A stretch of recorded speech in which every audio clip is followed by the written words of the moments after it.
Good morning. Good morning. Hello, hello. Oh, I'll do it like I did at the Teacher of the Year ceremony. They had the kids so well trained. It was 5, 4, and then all of you. Yeah, exactly. Raise your hands. 3, 2, 1, and then it was like amazing. This is crazy. It's like a friendly crowd in an unfriendly place. Like I'm not sure how do I. I'm having all sorts of like psychological warfare going on right now in my mind. So welcome to Monday and an all-staff meeting. It's been a while.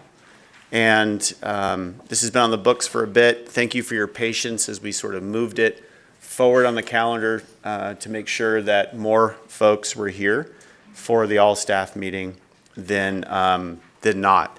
This is one of two, so tomorrow we'll be in Las Vegas to do the all-staff meeting in Las Vegas, and hopefully you got the email that originally we were waiting until the state systems came back online and the pause of our travel to make a determination whether or not we were going to go to Las Vegas tomorrow. Not we being all of you all, but we being the cabinet to support the Las Vegas team. And then late last week, some of the systems came back online that enabled us to go down. So we both pulled the pause off of travel and then also put ourselves on the plane to head down. So we're excited for that and excited for today. Before we begin though, if you have a birthday today, would you maybe raise your hand? Let's see who has a birthday today. Who is it? Oh, wait a minute. Julie Bowers.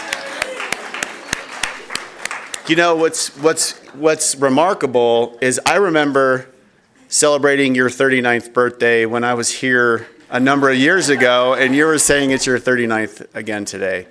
Happy birthday, Julie. And I'm glad to see the full team from special ed. You were up at the lake doing your conference all last week, so good to have you back. Who else had a birthday in the last week? If you could maybe raise your hand. Okay, there we go. Lots of people. Happy birthday, Lisa, if you couldn't see. Happy birthday. Another trip around the sun. So many more to come. So thank you. Okay, just a quick opening, and then with that, I'm going to turn it over to Lisa and Christy, and they've got an activity to start us off.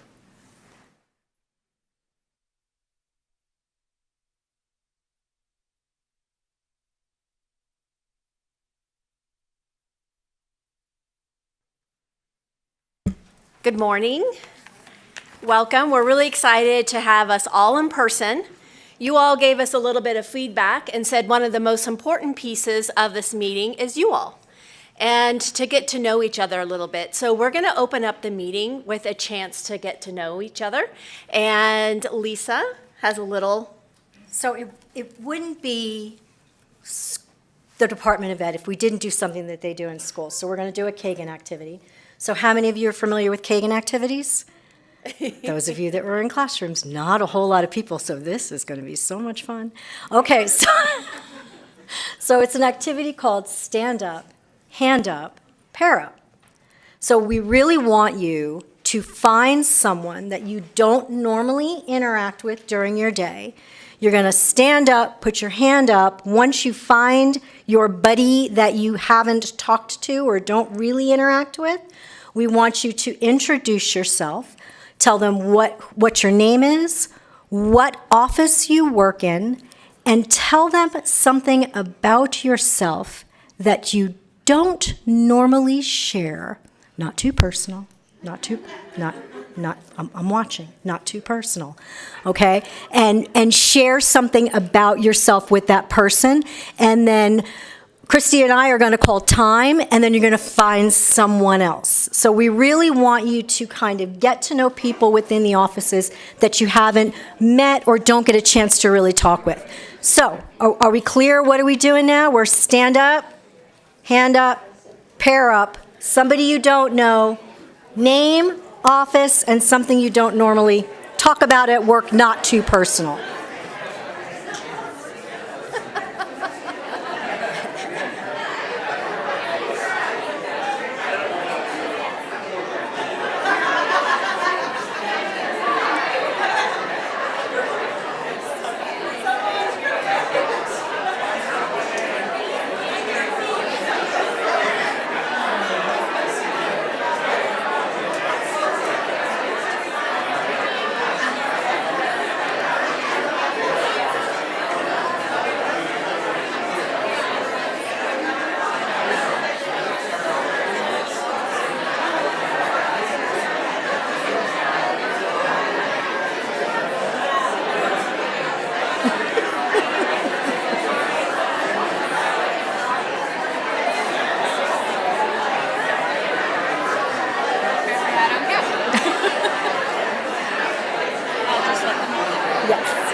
have you been?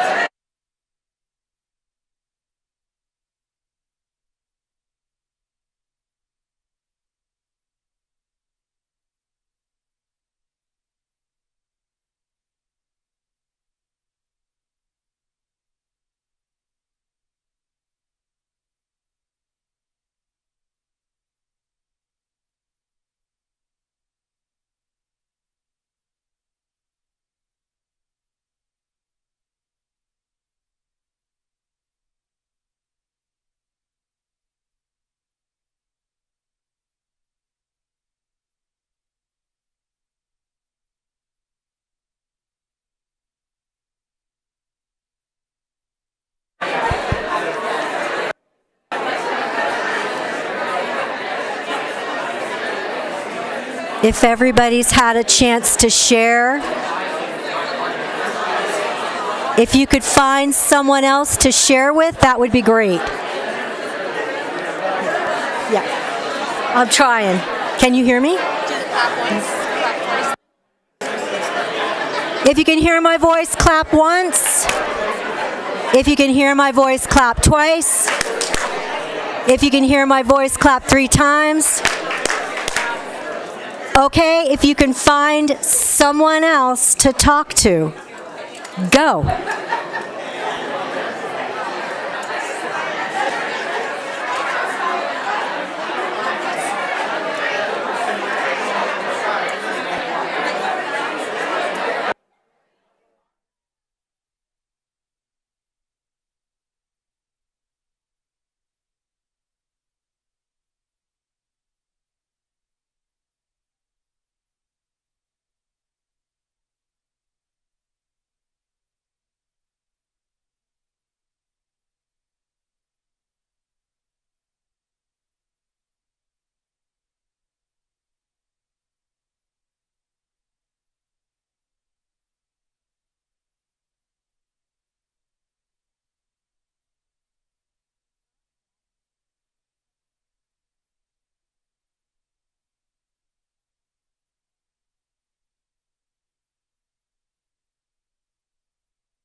If you can hear my voice, clap once. If you can hear my voice, clap twice. If you can hear my voice, clap 3 times.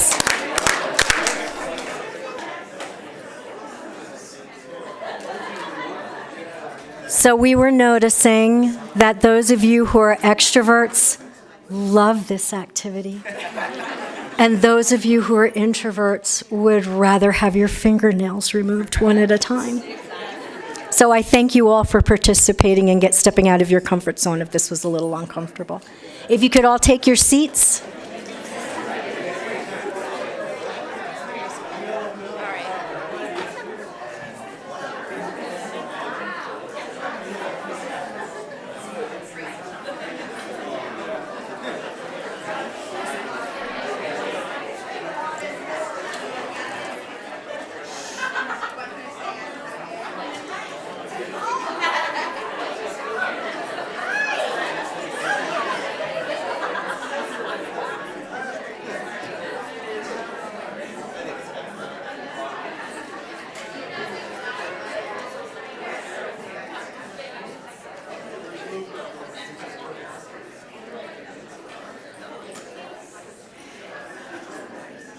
All right.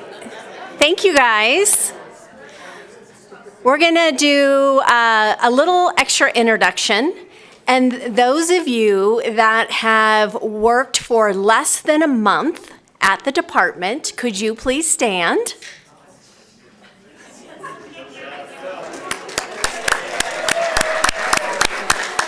All right. Do you have a big voice? Can you introduce yourself? Do you mind? Oh, that's fine. Yeah. My name is Valerie Pagaro, and I'm Steve's executive assistant. I'm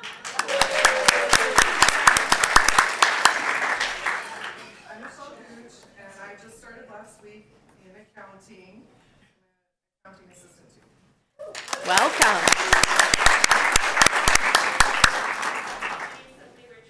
I am the new AA2. Welcome. Should we do 2 months? Yeah. All right, we're going to go back 2 months now. So if you've been here only 2 months. Well, we have a list.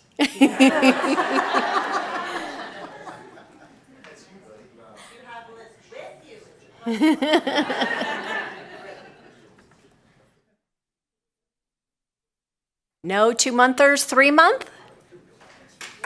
My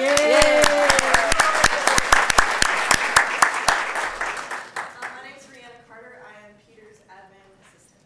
Welcome.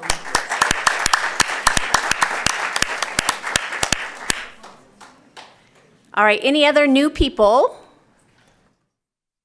I see some head nodding, but no standing. All right, well, thank you guys. Really appreciate you all taking the time to get to know each other, and we'll start to move through the agenda. So back to Steve.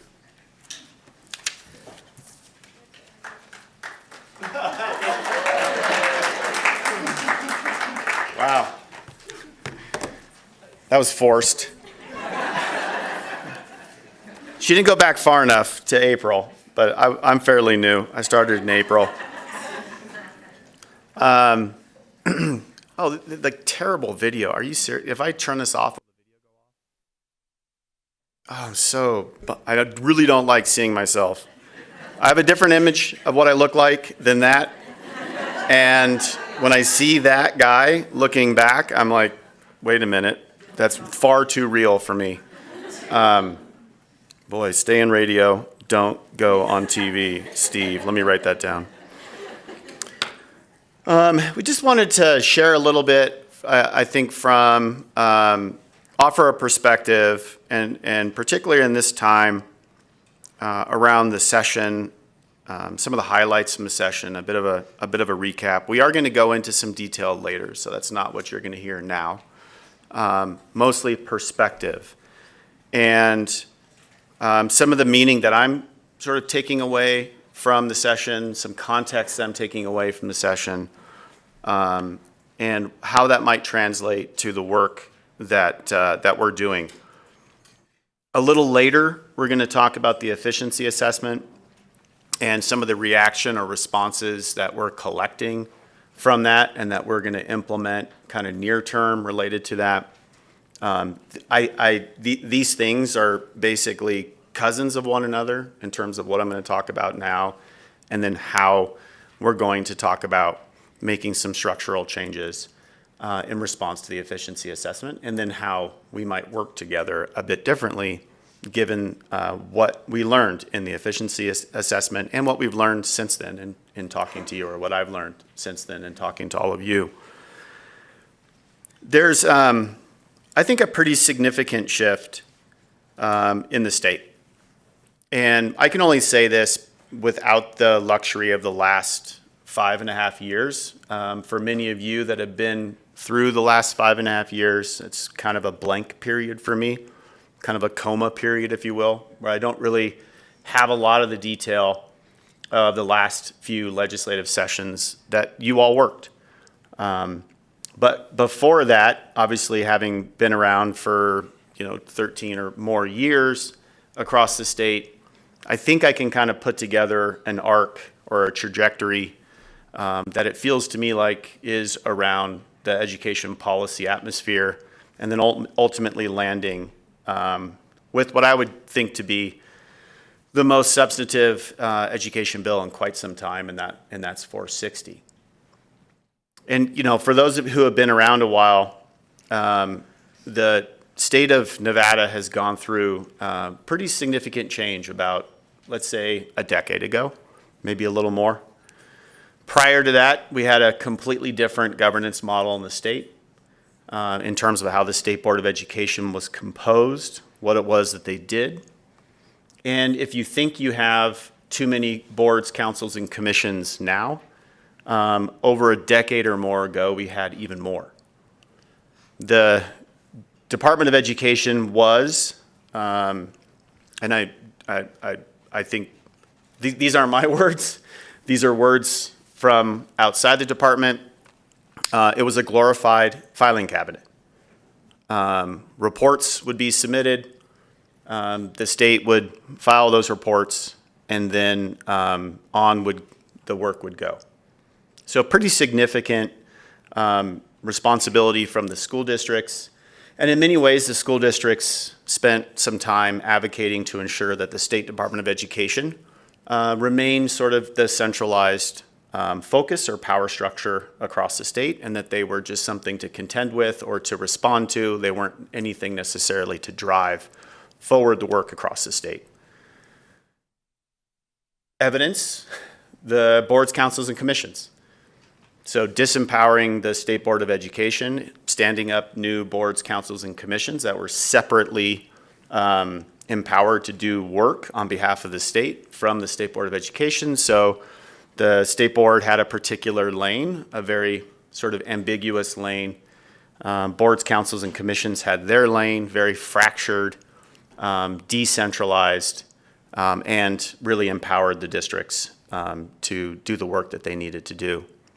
And we sort of know the result of that. We don't have to go back in time, but we know that the outcomes across the state, where we were neck and neck for the last 5 over the course of the last 20 plus years, the last 5 states. We always used to say, thank goodness for Alabama, or all the SEC states, and New Mexico, because they kept us from being dead last.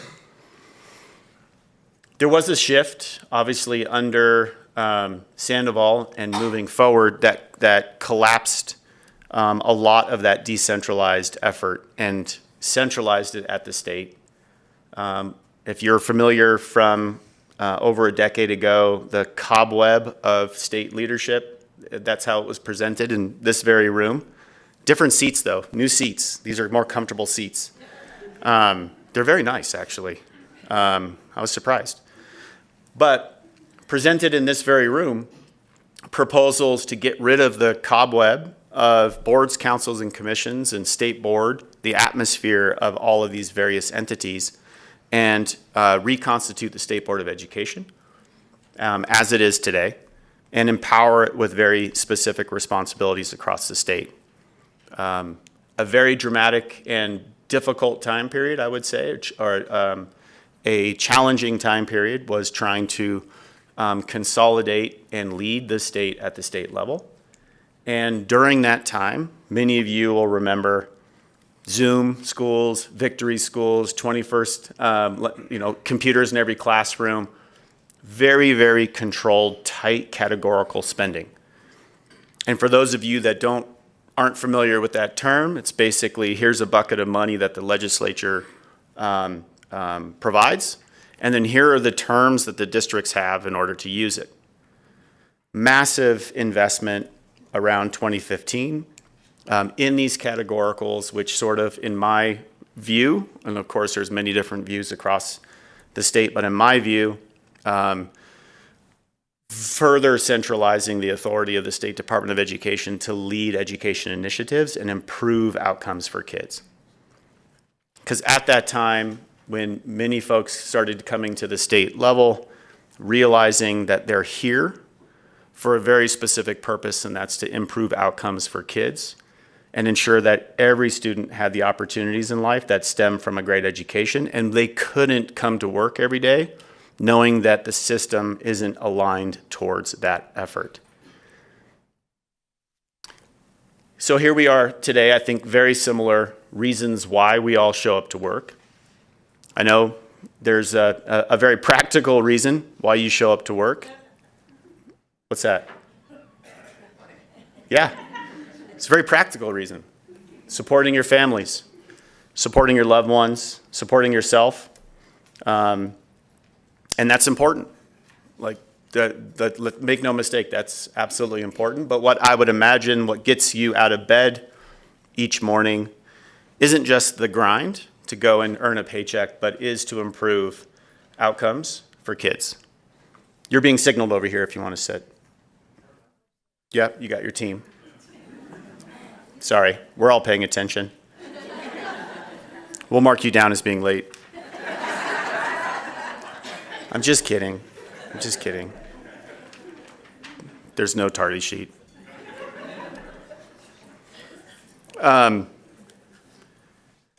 But I think for when the going gets tough, you got to reach a little deeper into why you keep coming to work. And I think a paycheck is certainly motivating. But for me, what's more motivating and the reason why I'm coming back is to be surrounded by a group of people who have a mission in mind, and that's to prove outcomes for kids. Regardless of what your particular role is, regardless of your particular job duties or job description, that is the North Star that we're all heading for, and that's what animates, I think, folks who come to the agency. And I love it because in many ways, there are EPPs in the room. And how many EPPs are at DMV? Probably not many. If 0, I think, is the number. But there are also management analysts, admin assistants, program officers, IT professionals. And how many of those job classifications are at the DMV? Quite a few. Taxation, health and human services, a lot. And I love it when, as a state entity, I always said we have educators who happen to work at the Department of Education, and we have state employees who happen to work at the Department of Education. And I think what I'm seeing more and more in just getting to know each of you and walking around the hallway and being introduced, there's a vibrancy to you that makes me think that you're not just a state employee who happens to work at the Department of Education, but you're a state employee who chooses to work at the Department of Education because the mission of the department. It may seem at times like doldrums, like, oh man, like this is, processing these RFRs or doing whatever. Like I'm ready to jump out the window. But at the end of the day, I think I see who benefits from the hard work that you put in each day. And that's our districts, our schools, our charter schools, in order to improve outcomes for kids and a brighter future for our kids in each of the communities. So I think that really changed who we were over the last 10 years and who we are as a Department of Education. Again, without the benefit of being here the last 5 years, I only know what I know when I come back. And I have to say that spirit is alive when I walk around, whether it's Las Vegas or whether it's here. that spirit being a strong desire and a commitment to do what's right for kids across the state. So what is the state's sort of orientation now? We went from very firm sort of control, if you will, to centralized authority and drive outcomes. And if you look at the results, again, if you look at the NAEP, and the National Assessment of Education Progress is but one measure. It's not all of the measures, but it is one particular area that we can look to and say, hey, how are we doing against our peers across the country? So it's not nothing. You can see tremendous growth from around 2013 forward. Much of that is the NCLB federal era. Much of that is the Nevada Department of Education taking on a new responsibility, a new focus, and then carried through under the new Every Student Succeeds Act, of course, those new plans from 2015 forward. You can see we begin to flatten out a little bit. And then, of course, the pandemic. And the pandemic had tremendous impact on kids and communities and the education system across the state. So I would argue we're right back where we were in terms of the urgency to act and the urgency to lead across the state. And that urgency is an urgency that's surrounded by why we're here, and if we really are here for kids and ensuring that every student has the opportunities in life like you all have had because of your education, being one of those critical factors, then we need to reanimate around that purpose, knowing that we have dramatic improvements to make post-pandemic. So the legislative environment, I would suggest, is a bit of a mix. The policy environment's a bit of a mix. We've rightfully, I think, moved from categorical spending, Zoom and Victory and all computers in every classroom and one-to-one devices. We've moved from that environment to a new environment, which is the pupil-centered funding plan and student weights. That was the vision all along. Huge transition. But what that also does is it empowers the districts to lead. It empowers the charter school community to lead and to improve on their own. And I think that's reflected in 460, a recognition that the sustainable, healthy ecosystem for education policy and activities in our state is one where the state provides guardrails, the state provides direction, the state provides consistent, clear, actionable information, and then our district superintendents and boards of trustees lead in light of their community's priorities, and their schools do the same, and the charter school sector likewise. So 460 for me could be viewed as a continuation of the arc across the last 15, 20 years in our state. And it clearly changes the orientation from my perspective, but I think as I'm talking to others about this, it's starting to resonate. It is not a checklist, even though it could be. It's how policies are, checklists. It's a culture shift. And in my view, 460 is where we are, and it reorients the Department of Education and to the school districts. Not in a reversal back to decentralized, but in more of a partnership. You know, years ago when we were going through lots of fairly dramatic policy reform, we had offered an opportunity or offered a legislative new law that allowed the state to take over failing schools. And, that was a lot of pressure on schools and the school system to improve urgently. And I remember one of the principals saying to me, like, hey, this feels like a bad marriage where the adults are fighting with each other rather than a good marriage where the adults are fighting for each other. And I was like, yeah, I understand that. That was resonant to me. Well, 460 gives us an opportunity to fight for good outcomes for kids and work with our districts and support our districts in order to achieve them. That sounds good. Does that sound good? I'm seeing some head nods. People sleeping? People sleeping? I can see you. I can see all of you looking for open eyes. I see a few open eyes. But I think it's important to figure out who we are, because it's going to drive what we do and where we spend our time and what our priorities are. It feels to me like 460 gives us that opportunity. I talk to the superintendents and they're like, "Oh, well, here's my keys, Steve.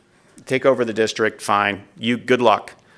I'm like, okay, I'm happy to have a conversation about what might occur in 2030 if we can spend 5 times as much time talking about what needs to happen in the next 6 months and the next 2 years. Because I don't see it that way. I see us at the department and our various partners across the state as actually working with you so that no district gets taken over. That would be success, in my view. Because 460 obviously has accountability provisions in it. The state is not fearful of putting real accountability in these systems, but many times it doesn't provide the support. And so that's our particular responsibility. So you're going to hear, I'm going to say 3 things that I think are going to be a bit of a theme for me. And then maybe we can even have you ask a few questions during this time period, because it's just not meant to be a lecture. I think you see in the agenda, big shift, 30,000-foot view. Here's a couple of themes or that are not on the agenda that I'm thinking about and that I've asked the cabinet to think about a bit and your directors. One is more rudder, less oar. So I'm not a naval guy, but what does that mean? If I were to say, hey everyone, a big theme going forward is more rudder, less oar. What does that mean to you? More direction, less effort. Work smarter, not harder.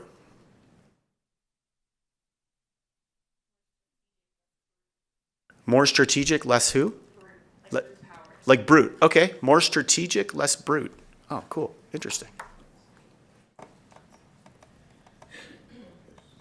Say it again. Single focus? Yeah. I was in a canoe race as a camp counselor. And my buddy and I, we did lots of rock climbing at the time, super strong. I was like, oh, we're gonna beat everybody. We jumped in the canoe. The race kicks off. And it might have been a mile. I think we ended up covering like 4 miles. And lost. I think we were like 4th place or something to a team of campers. But it's because they knew how to actually take the rudder. They knew how to navigate the canoe. We had no clue how to navigate the canoe. We won the second session of summer camp because it was like, yeah, we have to steer. We can't just sit there and be a brute at the helm. We had to be smarter, work smarter, and we had to be focused. More rudder, less oar. So what does that look like, or what are the competencies we need as a team in order for us to man the helm, not the oar? It's an open question. I don't know. I have a few in mind. One of those competencies we need, and the other 2 kind of words I'd love for you that will hopefully stick with you, is communication and collaboration. This is where the efficiency assessment and what I'm talking about all come together, right? You want to work together. You're professionals. That's what I keep hearing. You want to communicate with each other and work across divisions and collaborate across offices and like, hey, why isn't this functioning the way it needs to function? Can we meet and have a discussion? Like, you want to do that. That will be some of the hardest work that you have before you. Because it's easier, much, much easier, to get into your office and be like, whew, okay, I got my RFRs, or I've got my grants or I've got my allocation memo I need to submit. I have a data set that needs validation. I have, any number of things that are coming over your bow every day, right? You're on the oar, and you're grinding on the oar. But you have to figure out how to make time to save time, to collaborate and to communicate with your peers across the agency, because if we're not collaborating, you're going to end up doing the 4 miles in one, you're going to end up doing the 1 mile in 4 because everybody's on the oar and you don't have a chance to hop on the rudder to reorient yourself. More rudder, less oar. Communicate, collaborate. And I think that's the only way we honor the orientation, the reorientation of the state around the State Department of Education, working with our districts, fighting for higher outcomes for them. So what does this start to look like? And then I'm going to pause and see if there's any questions, because I'm going on way too long. What does it look like? What is, if we're going to get at if we're going to be at the helm and we're going to navigate strategically, well, where the heck are we going? Well, one of the important pieces of that puzzle is going to come true in the next 10 months. Many of you will participate. Many of you will listen. Many of you will trust that the process is happening with the people that it's happening with, and that's the district performance framework. So like our Nevada School Performance Framework drives a lot of adult behavior across the state, the Nevada School Performance Framework is a star rating, but if you actually back up and understand how that star rating came to be, you'd understand it started with conversations about what we value. What are the state's interests? And what is the state value versus the district's interests and the district's work? You would see meetings with parents saying, what does a good school look like? What does a not so good school look like? And then you would see months of putting those statements around values and belief systems and what schools, good schools look like into data and distributions and coming back and having a conversation. Interestingly, the parents were the harshest judges of school performance. Where they set the initial benchmark for today's Nevada School Performance Framework, I don't think, and Peter, correct me if I'm wrong, any schools would be a 5-star school.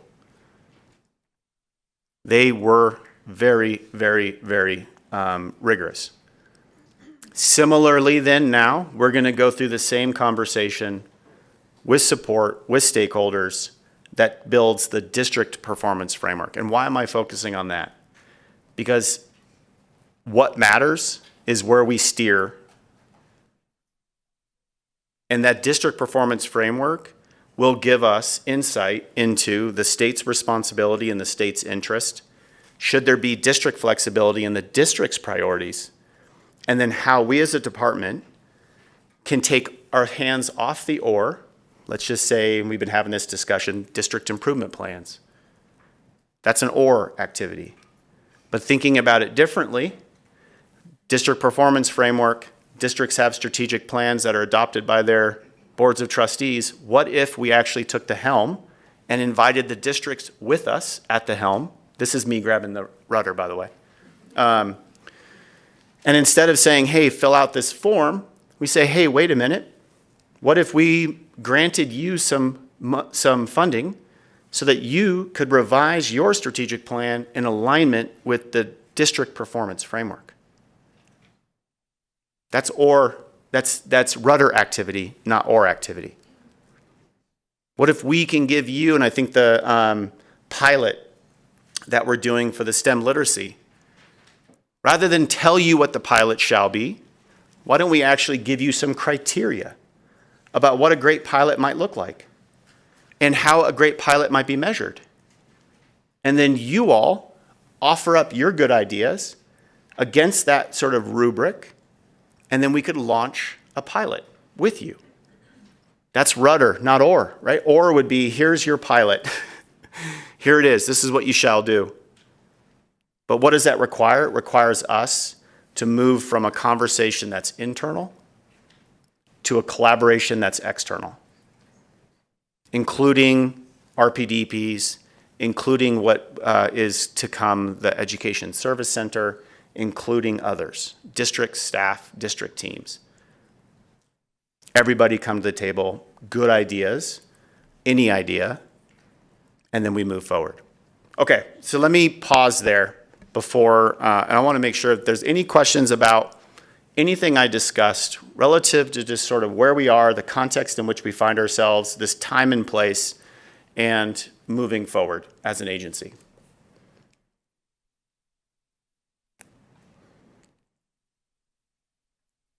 I've got one. Gee, Steve. Why, like you're not, like you're gone, right? Like what does it matter? And this is probably what everybody's thinking.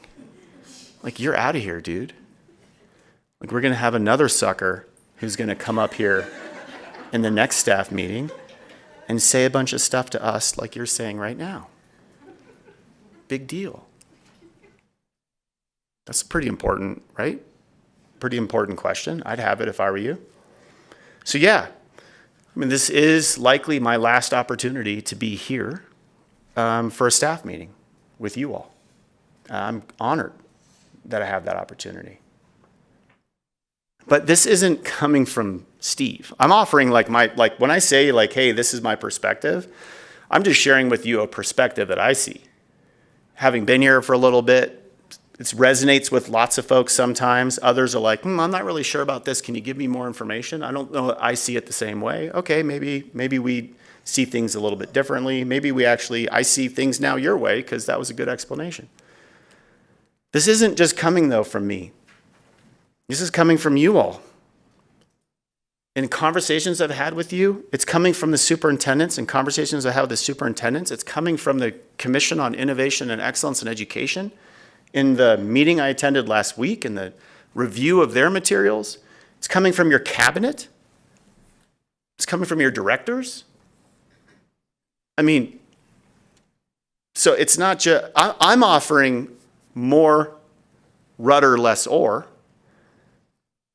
because I also know that there's no way you're going to get 125 new positions from the legislature. So you could look at that and be like, oh well, here we go. Like just keep rolling the stone up the hill. Or that's an opportunity to say, wait a minute, maybe we're over-scoped. Maybe our scope is maybe the assumed scope of a State Department of Education, those that we've been compared to, and maybe perhaps ourselves, that we consider our work beyond what may be the necessary scope. What if we were to say, less or, maybe we don't need the 125 people tomorrow. Frankly, we wouldn't know what to do with them if they showed up. Couldn't fit them in here, so I'm not sure where we'd go. But maybe we actually don't need that many oars in the water, and we just need more people at the helm and the rudder. That's a different perspective. You can get a lot more done with that perspective than you can by saying, God, we just don't have the 125 people. We can't process all this stuff. So it's not coming from me. And I think any superintendent who shows up and who's selected by the governor, when they come before you, is going to have to address the same stuff. Because again, I don't take it lightly, this role as interim. I'm not going to come in here and say, okay, everybody, we're heading this direction. Because that's not fair, that's not professional. But I can try to make sense of what I'm reading and the conversations I'm having, and read the tea leaves a bit in the legislature and say, wait, I think these are all leading in the same direction. And I think any reasonable superintendent would agree. Your cabinet's agreed. I've had these conversations with your directors. Okay, now that I started it off, any other questions? Yes. Yes, ma'am.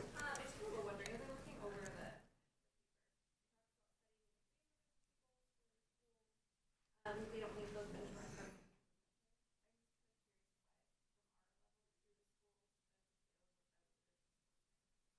So did everybody hear the question that had to do with the paper is the memo? It's the breakdown by theme. Breakdown by theme. So you guys are going to have a chance to go into the themes a little bit, but a good question. And let's talk about what it might look like at the OR level versus the rudder level. And the question on the table is, hey, there's this requirement around setting reading proficiency goals, and if the school doesn't meet it, then they have an improvement plan. And then the question was, how does the department anticipate working with the school and the school team? Is that accurate? Okay. So great question. And in my view, in my thinking, as we're talking about what does that look like if we were to use this metaphor, analogy, whatever it is, the oar and rudder, I think working with the district would be the entity that I would be interested in working with. More sustainable change at the district level, right? More leadership behavior, human adult behavior that could change at the district level that then shapes fundamentally improvement across the district, across the schools, with the school. Does that make sense? So district is our focus, and then the school is the outcome in which we want to see the work at the district level to be situated and for improvement. So we could design a process, and we've been saying this before. I hate to keep throwing out like these sentences, but sometimes they stick. The process is the product. So in some ways, when you're on the oar, your product is a result of the process, right? That's what you're aiming for. In many ways at the state, if we take this orientation to be working more strategically with the districts, the process becomes the product. Having them, working with them to help them identify root cause at the particular school level for reading gains, and then the human and financial capacity or capital necessary to be deployed at the school in order for the school to have improvement in reading gains. So in some ways, it's not, we've identified a school, here's the particular literacy improvement plan that the school needs to go through. It's having sort of a first conversation with the district to say, hey, we're seeing a school struggle. Help us understand how you're supporting the school. Help us understand the evidence-based curriculum or interventions that are occurring. How often is the literacy strategist there? Do they have a literacy strategist? Okay, those are better. To me, those are more strategic rudder conversations that are more likely to improve more than just one school. A theme, though, that you'll talk about when the themes come up under somewhere down in the agenda. Any other questions for me before I hand the mic over to the bill overview? You guys are easy. It's still early. It's a Monday morning. We have two, in the back and then the front. Yeah. Hi, was that a question? Oh, you're warming me up for the real question. What's your transition plan with what's that look like for the superintendent comes on? Are you gone at hour or are you for a couple months? Really good question. The question was the transition, my transition plans. I appreciate the question. My transition, and will I be gone the minute this, like, will I hand the keys over and then get into my car and drive away? Or will I stick around? Yeah, this is a bit personal for me because I came back here because I listened to the governor give a speech and I felt like he actually meant what he said. And I was like, I could work for somebody who means what they say and who really is earnest in wanting improvement, and for the opportunity to rejoin many of you in that effort. I know lots of you, and I couldn't be like more stoked to be here to support you. And it's awesome to meet all the new faces as well. And I said, hey, I'm not interested in the long-term role. That was part of the conditions for the governor when I first had a call with him, and he said, okay, but since that time, I've realized like I want to continue to focus on Nevada, and I don't want to be pulled all over the country. I want to focus on my backyard and what I care about and with people I care for. And so I'm going to, I've got a proposal to stick around for a while, and we'll see how that shapes up. Yeah. Oh. That was forced, too. Whoever started that, thank you. Anna. Okay, I've been around a minute, and I remember conversations when you and Dale were at the helm. One of the staff meetings, I remember having a bit of knowledge P instead of K-12, and as you know, and so speaking of rudder conversations as opposed to core conversations, and I know pre-K was very much discussed in the legislative. I get into this, but when I look at this document, Yep. there's not much about pre-K. Yeah. So I just, hopefully when we get more into those conversations, that'll become more clear. The question was ultimately, does pre-K matter? And it doesn't. Sorry, Anna. Sorry. Yeah, just if you want to leave now and collect your thoughts, like that's fine. Exactly. Yeah, how many more years till you retire? And then we'll talk, like maybe. No, fundamentally, absolutely matters. I would agree. Like maybe it's because ECLIP and pre-K and all of the work in the last session that it didn't sort of rise at the policy level, and unfortunately got a bit screwed over in the final budget. And I recall running around here and being in meetings and having folks from the assembly side come in who were trying to balance the budget, and they were like working with legislators to say, like, I think it's going to have to come from here. We need to find 30 million or something. So if you don't know, the investment in pre-K early learning across the board was less than what it was originally proposed to be in GovRec, let alone really throughout the entire session, and only in the last week did it actually come up. And so doing more with less. Maybe there's a special session that's being discussed. You probably all heard about it. People keep talking to me about it like there is one. I don't know if there is one. I just know that there's something in the air about it. And information has been shared with folks about how to make it right for pre-K in that world. But high quality early learning is the foundation to third grade literacy, at least as we think about it. And as we think about the KEA in kindergarten, like high quality exposure, birth to, now I'm gonna use B, so I'm like birth. Then I get yelled at by the early childhood educators. They're like, well, you're not even thinking about pre-birth and all the things we could be doing. I'm like, oh, you folks were never happy. But the high quality matters, and those environments matter. And so for K enrollment, for the KEA, and for third grade literacy. So it may not appear on the policy level because not a lot changed comparatively to how others changed. So yeah, it doesn't matter. Anybody else before I hand it over? Okay. Oh. Yeah, hi. Has the governor given any indication as to when he might select a superintendent? Good question. Any indication on when the governor might select the next superintendent?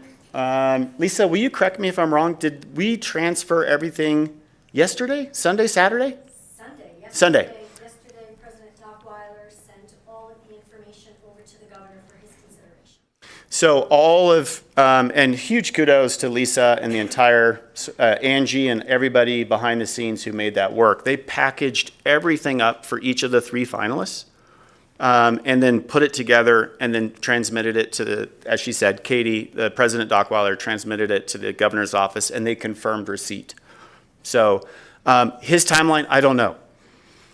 I think there's a scenario where you look at the state board's ranking and the governor says, well, state board, highest rated candidate, that's fine with me. And tomorrow there's a decision.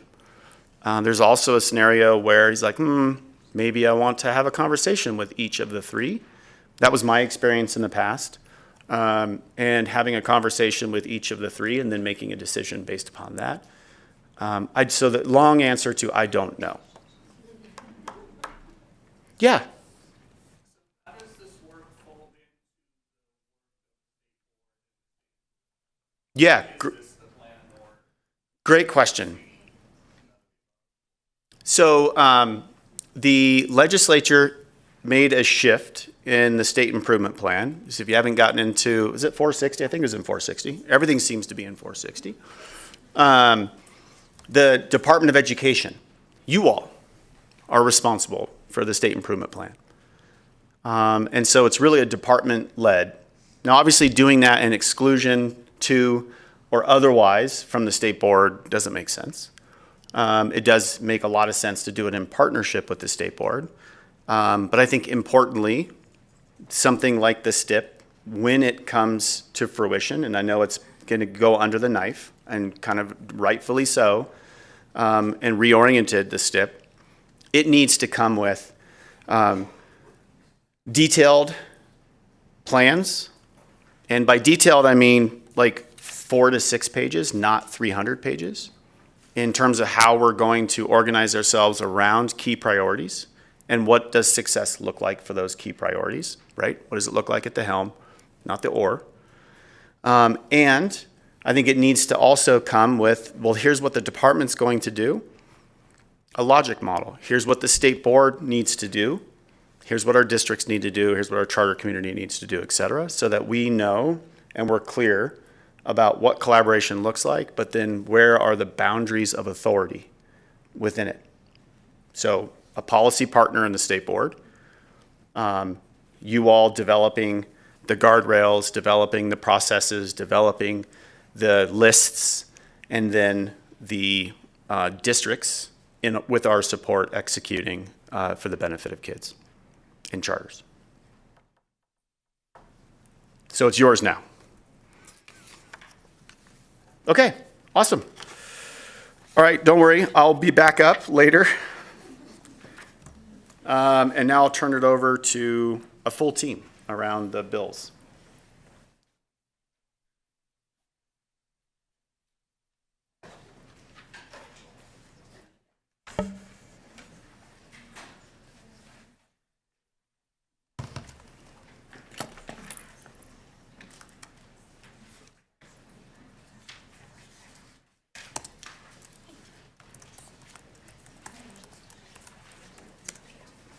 Okay.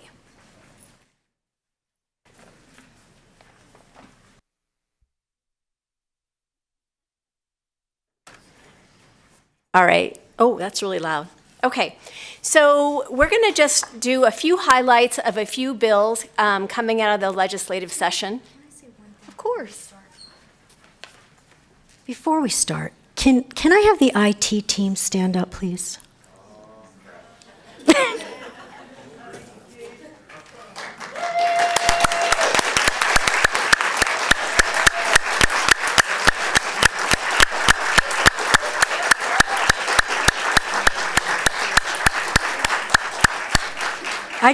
I just want to point out that those people that were standing have worked tirelessly the last few weeks and have been really integral in getting us to where we are in the ability to be able to do the work that we do. So I just didn't want today to pass without recognizing them.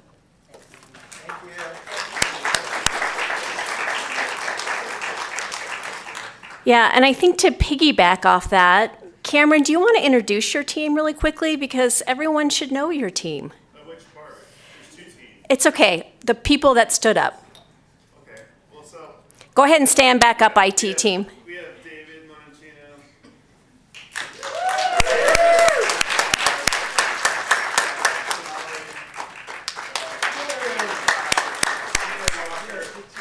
A new one is Apurva.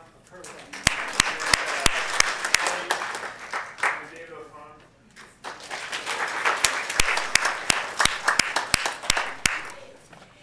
Thank you. With so much work and dedication, I thought the least we can do is know your guys' names. So thank you so much.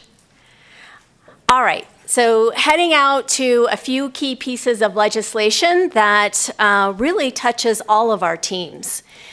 And I don't know how many of you know this, but the Department of Education gets 5 BDRs that they get to propose over the session. One of those BDRs was SB 81, and it carries the theme that really kind of permeated this session, and that is efficiency. So I hope we're going to go through SB 81 and just some of its big themes. And what I hope you're going to see is that the work that you all did and recommended got into this bill.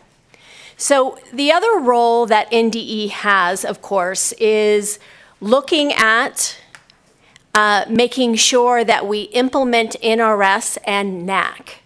So it was probably almost 2 years ago, we asked all of our teams to look at NRS and NAC and say, is there some if-onlys? If only this was changed. If only, this report is silly, nobody reads it, let's get rid of it. And so you all did that. You all poured through the NAC and the NRS, and we made changes. So a couple of those changes, I'm going to go through those now. The first one is, this actually came from a request from the districts. So the districts kept telling us, it's not enough just for you all and for us to look at test scores. There needs to be something else. And so we had 2 teams, EdLife and OSERLI, work fairly tirelessly on looking at what else is that extra. So a couple things. One is the student climate surveys. So how do kids really perceive the climate in their schools, and to keep that going? The second was the climate for the adults in the school. So for example, the adult climate survey, the working conditions survey, and if teachers left us, we wanted to know why teachers were leaving our classroom. So that piece on the adults really became important and mandatory for NDE to have some sort of tools for districts to start to look at the climate that their adults work in. So if I can get the OSERLI, and I don't think I have any EdLife people here, but the OSERLI team to stand up. Go ahead, stand up.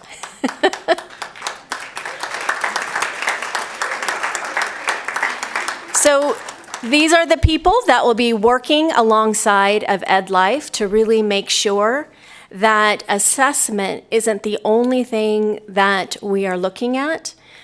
And again, climate really has to do with school improvement and school improvement plans and not accountability. Yes? As a contractor for EdLife, We do have a few people from EdLife. Oh, there, Jackie, you're over on that side of the realm. All right, EdLife, stand up. I missed you. Go ahead, Jay, stand up. Come on. All right, thank you. So very important component. So this component ended up in 81 for the work of Kat Collins. She's no longer with us, but this was some of her work. And then also the requests of the districts to really look at something other and to make sure that we had some climate and we were taking into consideration the climate the adults are working in as well. So that was one piece of 81. The next piece of 81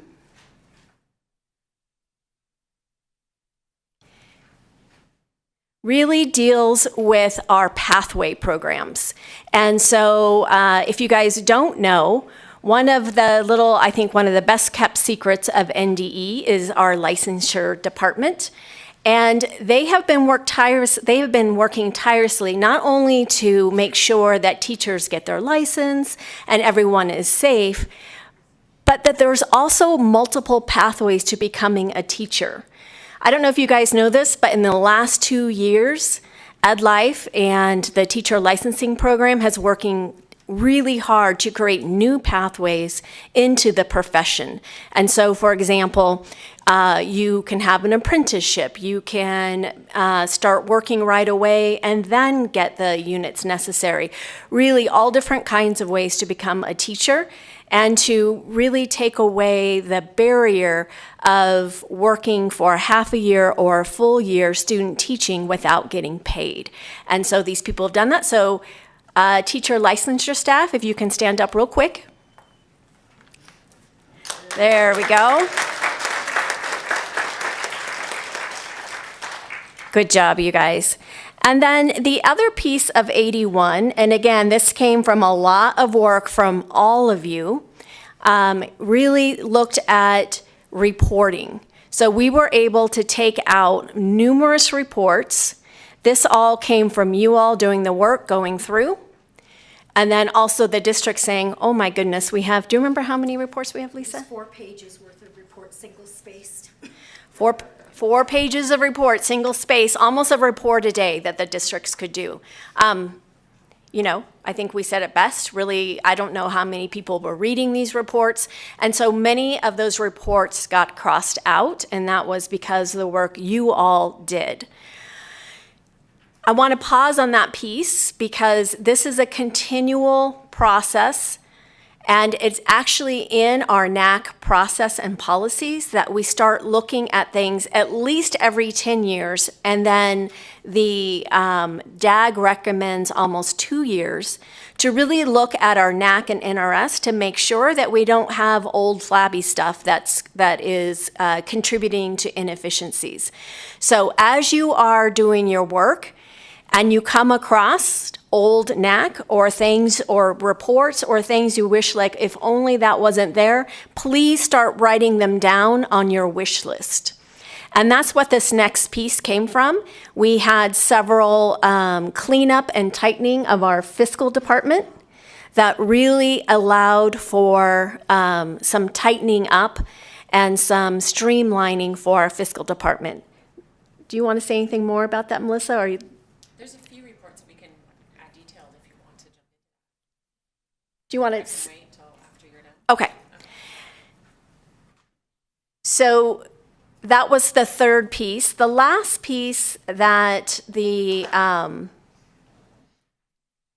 so the fiscal, the teacher, the surveys, and then we also had kind of a last minute, oh my gosh, we don't want this baby, but we got it anyways, came up for 81, and that is it returned the billing of hospitals back to the state instead of the districts.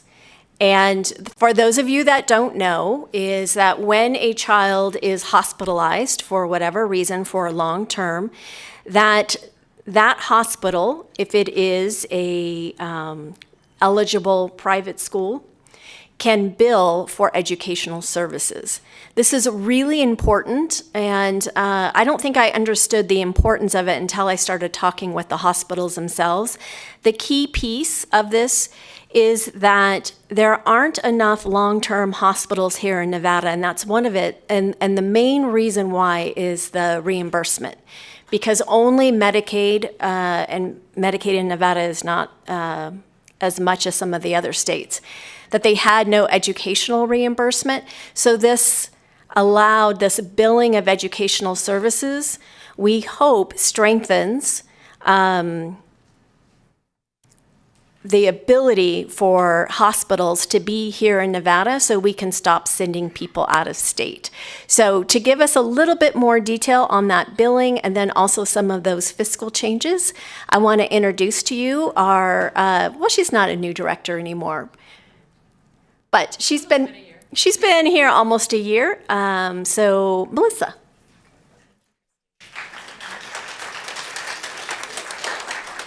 Good morning. So as Christy said, with the treatment center reimbursement, it's kind of a collaboration between 3 offices here at NDE, Office of Safe and Respectful Learning, Office of Comprehensive Student Services, and my office, Office of Pupil-Centered Funding.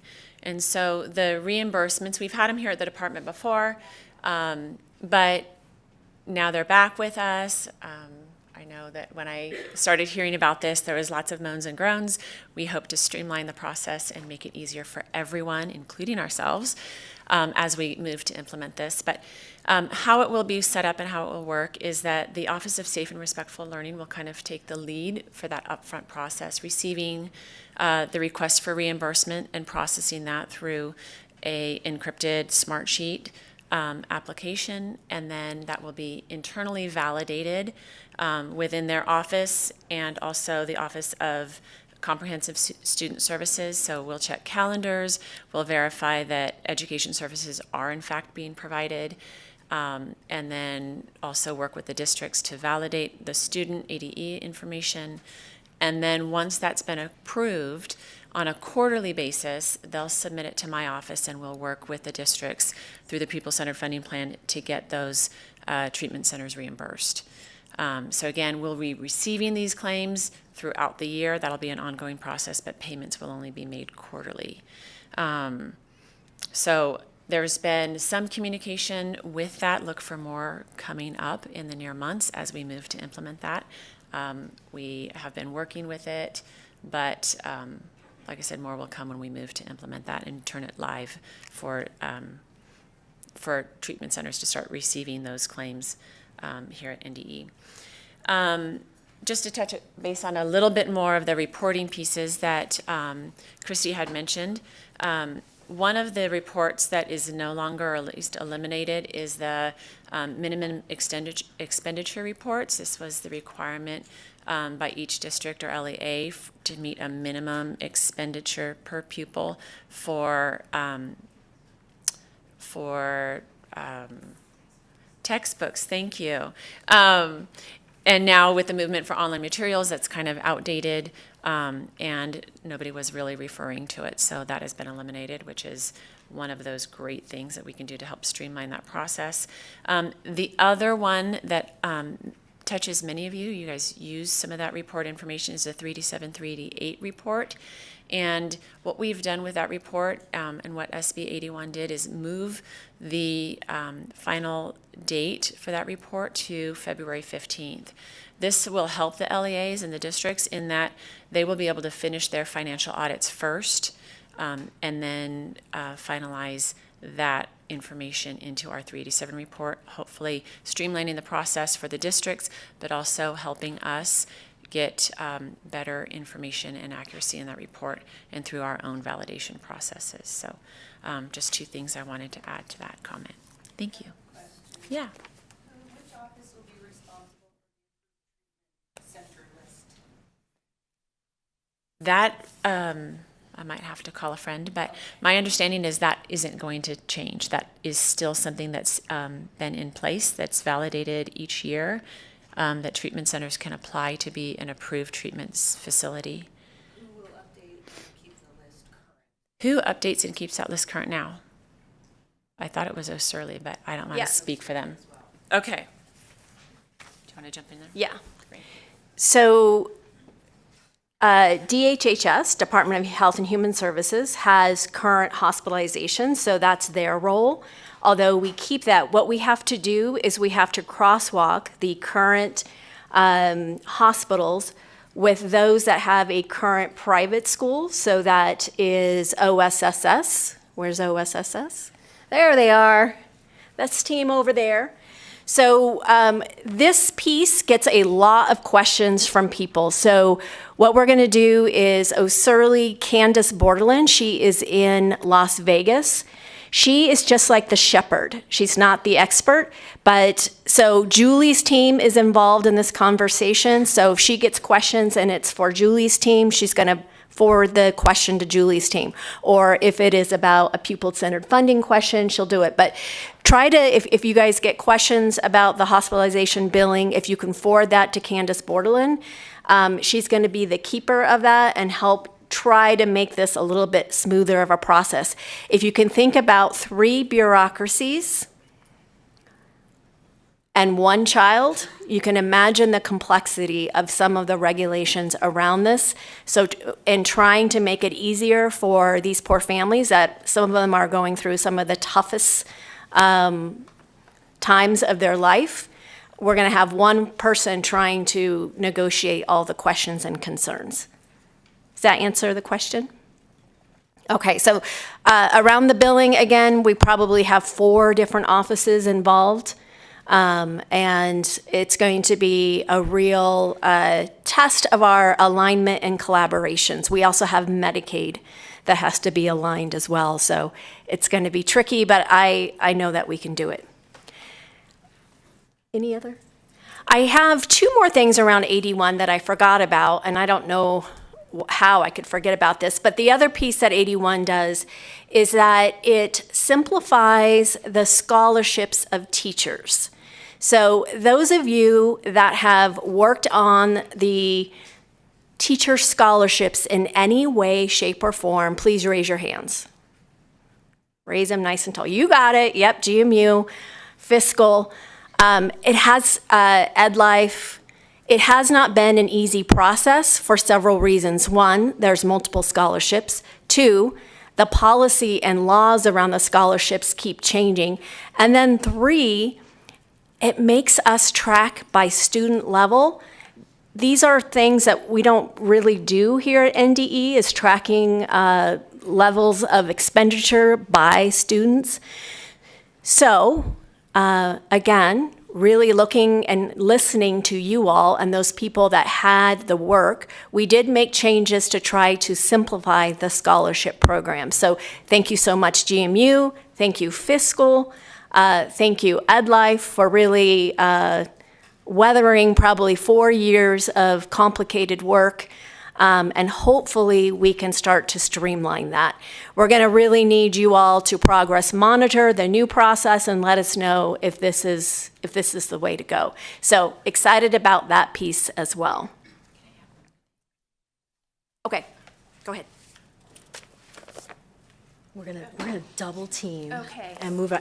We've been sitting for a really long time, guys, and if you're like me, you're wildly ADHD, you need to get up and stretch. So please stand up, take a stretch. Because you've been sitting down a while.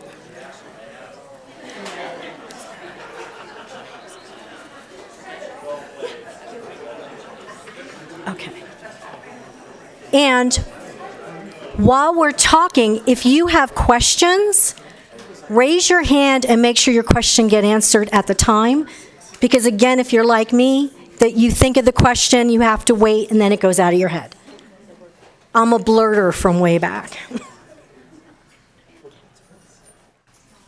All right, have a seat. We'll continue on.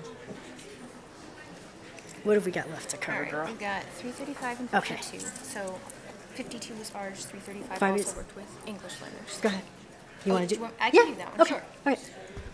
Okay, so next up, we have SB 52 and AB 335. SB 52 was a bill that NDE proposed.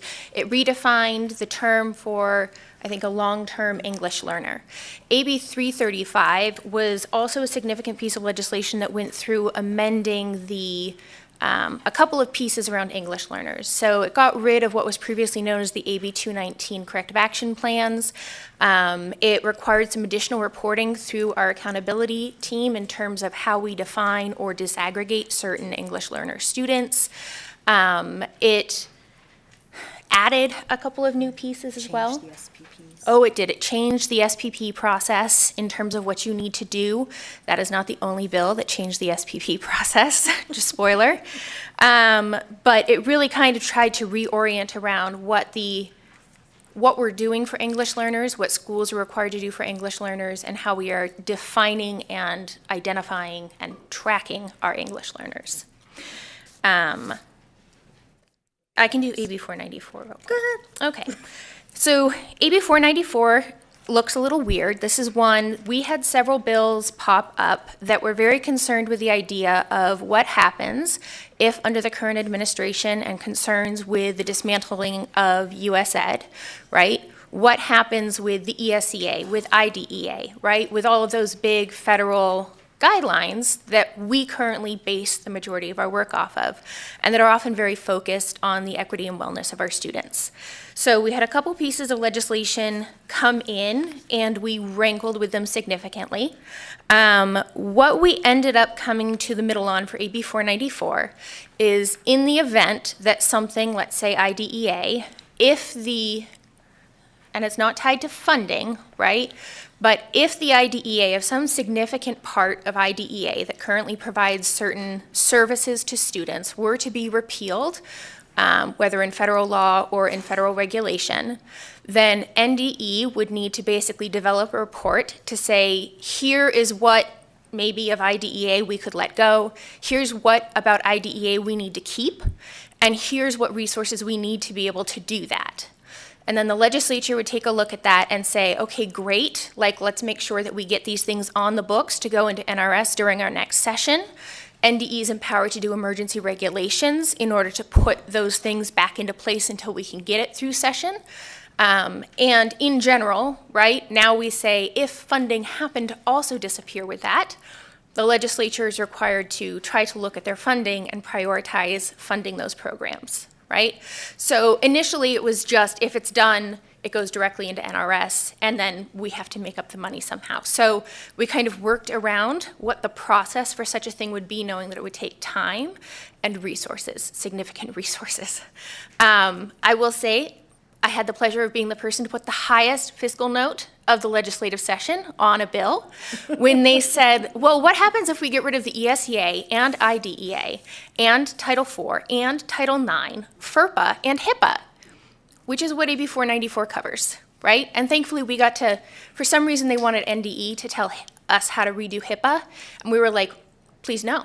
That's not us. We're handing that over. Title IX, better with NSHE. So we tried to move some of that off of our plates, but mostly come up with a process by which we can try to make sure that our students are still getting the services that they need, and work within the frameworks that we've built our education systems on in the event something gets repealed. So there's a process in place in the event it ever happens, and here's to hoping it just doesn't. Okay. Oh gosh, I think it was close to $1 billion. I think we were being conservative, and it was like 980. And I got a phone call almost immediately from LCB to ask me to explain that one. And then they really resented when they were like, no, that makes sense. Oh God. So yeah, that's AB 494. 533 is open enrollment. Do you want me to do that one? Yeah, well, let me first say, I don't know that we've really called out Amelia and thanked Amelia for all she's done during the legislative session. Amelia stepped in during the legislative session to kind of take over and lead the department as our legislative liaison, and acted in that capacity while also doing all of the work in the compliance office. So I just want to recognize the fact that Amelia has done so much and is really knowledgeable. And if you have a question about one of the bills, is probably your go-to. It probably has the most information because she was intimately involved in all of it. So, yeah.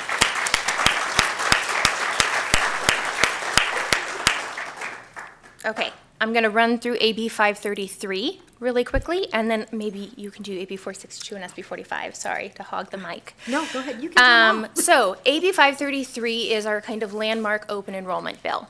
Now, this kept moving between SB 460 and AB 533. It changed a bunch of times. Ultimately, in SB 460, we ended up with the funding for transportation. And then in AB 533, we have the framework for open enrollment. So AB 533 really just says that statewide, every district will be required to have a policy by which families can opt into open enrollment to choose which school they want to go to.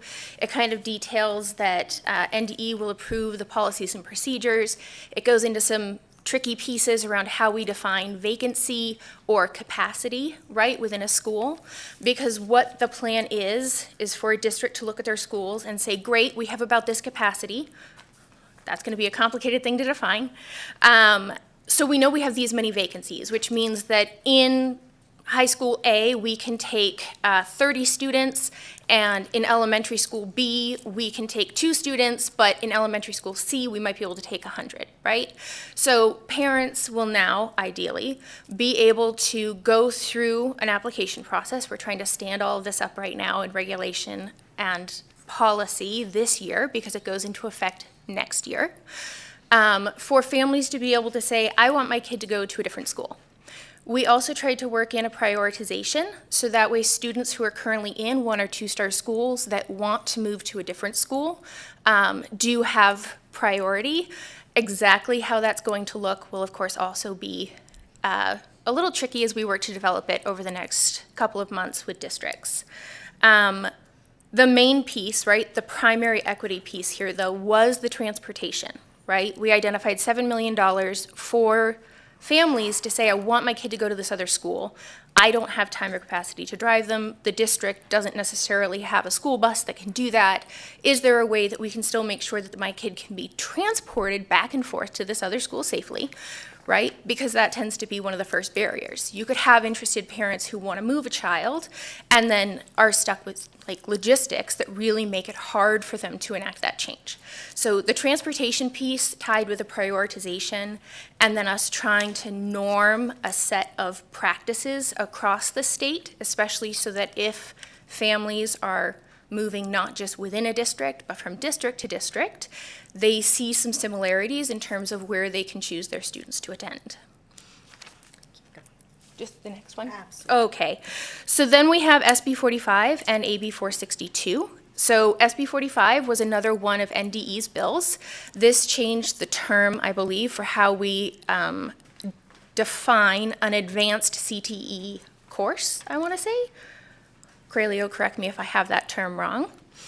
But we really changed the definition, which in turn kind of changes how we do some of the CTE grant work, right, in terms of how many students are eligible based on their coursework. AB 462, I will just say, if you've tried to look at it, it's a 65-page bill that says that it's really just talking about inland ports. And the first 45 pages of that 60-page bill are in fact about inland ports and like how you do warehousing. And then way at the back, they shoved in a bunch of stuff about CTE and career pathways and, what was that? Dual credit. Dual credit, right? So there's a lot of cool stuff in AB 462. You just skip the first 45 pages. It's completely misleading. It's a red herring. Cut to the end. And AB 462 is really trying to make sure that there is coordination for students who are trying to do a career pathway, that there are teachers dedicated in a school that's providing a career pathway to really serve those students fully. Looking at making sure that there's coordination across the state. It created yet another new board and commission for us, but that does focus on really the career pathway programs for students. I think it also, is that the one that had a piece about Go-In doing, yep. So then it also said that Go-In would be responsible, if funding allows, that's always the caveat, to place career coaches in middle schools, right? So it was really aiming to do a lot of things to make sure that with the opportunities we're providing around pathways, that we're really dedicating resources to support that and really boost our students up. It was trying to better support dual credit access, right? It was trying to make sure that in general, we were getting career coaches where we could, and that we were being as coordinated and focused on making sure that students had pathways, right? Steve says enroll, enlist, or earn, that they have that clear pathway out of high school, really starting early on to get them to earning when they do actually leave. So that's a bit of an oversimplification of AB 462. The last 15 pages are a treasure. They really are. But just skip the first 45. I had to read the first 45 several times in case they snuck something in randomly, and it's deeply boring, guys. Can I just say something real quick about 462? Just real quick about 462. Cralio, raise your hand. So this is the team that's going to be really helping facilitate that. And then also, where's our due credit folk in teaching and learning? Raise your hand. Raise them. Yeah, don't be shy about your work. Your work's really important. So these are the teams that if you have questions about 462, see them. It's like Amelia said, it's a great piece of legislation. I think that covers our 9:30 to 10 o'clock session. I would actually ask if I can jump with this piece in before we do this B460. Sure. Okay. We're flexible. Let me Okay. move my computer though for you. Okay. So we're gonna diverge from the agenda now. If any of you have been in meetings with me, you know that's a thing that happens pretty often. Because I want to jump down to where it says improving NDE internal efficiency. Because a couple of these pieces, right, are important. So you might be able to see this on the screen, you might not. Okay, they're really not well positioned, I'm sorry. Last Coffee with the Chief, a link to this dashboard was thrown in. So I just want to walk you through some resources and some pieces in terms of strategy that we've been trying to work through around implementation real quick before we dive too deep into SB 460, because SB 460 is huge and messy. Not that messy. It's messy though. So we have an implementation dashboard. The intention is for this dashboard to be available to all NDE staff. The documents that are posted here are also meant to be accessible to all NDE staff. I want to throw out, I do have notes for this portion, that any guidance memos that you see, and we do have another guidance memo that has gone out that needs to be updated, and we have about 9 more currently in the pipeline that are kind of waiting and jumping ready to be pushed out. Any guidance memo, once it's been issued, right, whether that means that it's been sent around the agency in an email, whether you see it pop up online, right, as soon as it's got Steve's signature or whomever's signature we happen to end up with in a few months, that is free for you to share, right? You can forward that to your SMEs, you can forward that to your contacts, right? Districts, whatever it is. That is public information. It is incredibly shareable. We want to make sure that we get it into as many hands as possible, so please do know that guidance memos are free to forward around and share. It's public information, and it's public information that we're actually trying to utilize really strategically. So I'm going to jump into the communications plan that we developed for the 2025 session that none of you can see right now on this screen. It is here. I think I tried to drop it into Coffee with the Chief last time as well. But this kind of tried to say there's a lot going on that happened this session. Over 60 bills this session involved NDE or education directly. It was a lot of work. So we want to make sure that as we try to do this, we do it as strategically and coherently as possible. Steve is going to talk in a little while about the NDE efficiency assessment, but one of those pieces that came out of it was really about building better relationships with our LEAs. So we have subject matter expert groups that y'all might have fabulous relationships with, right? I know we have some in my office, but they tend to be very specific people. So there's a lot of public-facing, forward-facing, like district leadership-facing relationship building that we are looking to do to make sure that they are collaborated with and involved in the work. Back to the rowing versus rudder analogy. So what we wanted to do was really think about how we were going to work through the massive amount of legislation that had been pulled through. So basically it came down to external communications were going to be funneled through one of like 3 mechanisms. So the first is guidance memos, the second is board presentations, and the third is working groups. What we were kind of trying to do, and without seeing a communications plan, many of you probably heard ripples of, right, was we don't want to jump in immediately because we had districts reaching out, nonprofits reaching out, saying, okay, what does this mean? What are we going to do, right? The problem with that initially is that everyone asks a different question. We haven't all normed on what the answer to that question is yet, so we kind of end up with some potentially inconsistent communications. So what we were trying to do is make sure that we took a step back, that we strategized as much as possible first, and then we proactively communicated, not just about what's happening, but also ideally about how districts, right, and other stakeholders would be collaborated with for the purposes of this project, right? So the goal for most things is we'll pop out a guidance memo, and then the guidance memo is really a planning memo, right? It's not necessarily going to be like, hey, we've made all of these decisions. It's going to say, here's what happened in the legislative session, right? We have 6 different efforts that relate to this thing. Here's how we're going to try to make sure that we're actually keeping track of the 6 other things that we're already doing in order to align and make sure that we aren't duplicating efforts, duplicating reports, right? That we're bringing things together. And here's how we plan to collaborate with you, right? And then that's when you jump into your working groups, you jump into conversations with your SMEs in order to then figure out exactly what it is you're going to do and resolve, right? Someday we'll end up with a guidance memo that said, we decided that this term means this, we did it in a regulation, fantastic. But ideally, we've made sure that we've collaborated first. So a lot of our efforts in legislative implementation are collaboration, strategy, efficiency, and alignment. So that was the first piece. Now, guidance memos, I want to pull out a little bit further. You have 2504, I think, in front of you. And that one kind of talks about, in theory, we think that we'll have these guidance memos at around this date. We know that more things are going to come. This was our first push out to districts to say, we acknowledge that a bunch of shit just happened, right? Please don't panic. We swear we have a plan. We know we aren't giving you the answers that you want right now, but we will eventually have them. Just give us a sec. The plan is actually to do a quarterly update, right? Kind of like that memo that says, hey, we've gotten these working groups started, right? We have these regulations going. You've probably heard about this. We've now identified that we need to do this, right?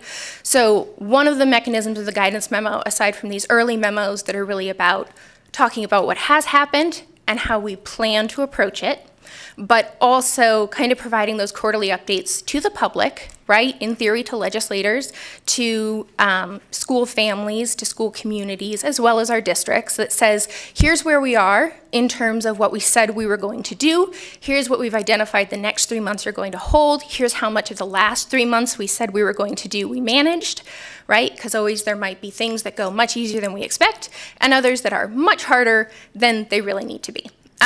So quarterly memos is kind of a goal we have going. And I'll say that right now, as we head into September, we would be looking at another early October guidance memo, providing an update, right? And as a lot of conversations have been happening, I know between, right, smaller groups of people, we're hoping that really the October 1 memo provides a ton of updates and shows that, like, we've started to pick up our momentum now. The other thing that we want to make sure that we're doing is for every single bill that passed and impacts NDE, it's a stupid list, we go ahead and make sure that we have at least a one-pager on each of those bills. Because what happens is we come around and legislators say, well, what did you do, right? Or there are times where a bill may have passed and said, NDE may do this thing. And then we may have talked about it and said, we understand that we could, but we're not going to. We think it's a terrible plan, right? And they're going to ask, did you do this thing? And we're going to have to explain our reasoning for why we looked at it. And we said, thank you for giving us the option. Based on these things, we decided this was not the best path forward. So making sure that we have not just the accountability to the legislators and the families who are trying to ask what happened last time, but also kind of creating a record for ourselves to know what we've done, what decisions we made, and how we worked through the legislative session, hopefully eventually creating a nice circle in terms of how we go into the next session, and hopefully not creating a lot of duplicative things, right, in the next session. So a lot of that is what our communications plan talks about.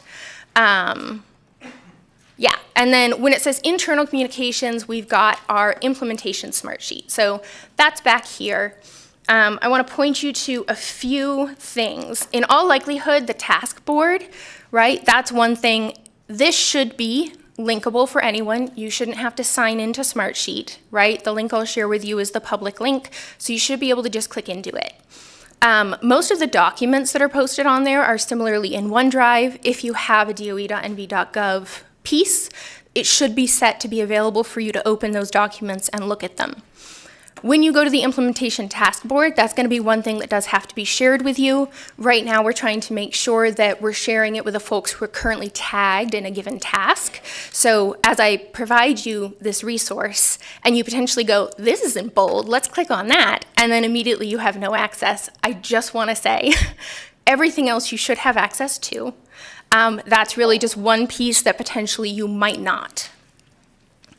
So the goal there is to literally just make sure that we're keeping track of the 1,000 tasks that we were assigned for the purposes of implementing this legislative session. Let's see what I've got. Okay, so we do have these. So initially I'll say when we were working on SB 460, which I will just, fun fact, is 8 different bills that got shoved into one bill. And so is very, very long and very, very complicated. Initially, we were trying to organize talking points and conversations with legislators around 4 buckets of work in SB 460. Those were accountability, opportunity, efficiency, and transparency. So we have some documents up here that, again, you can't see, but in theory, we have these legislative organizers that are kind of focusing around these 4 buckets.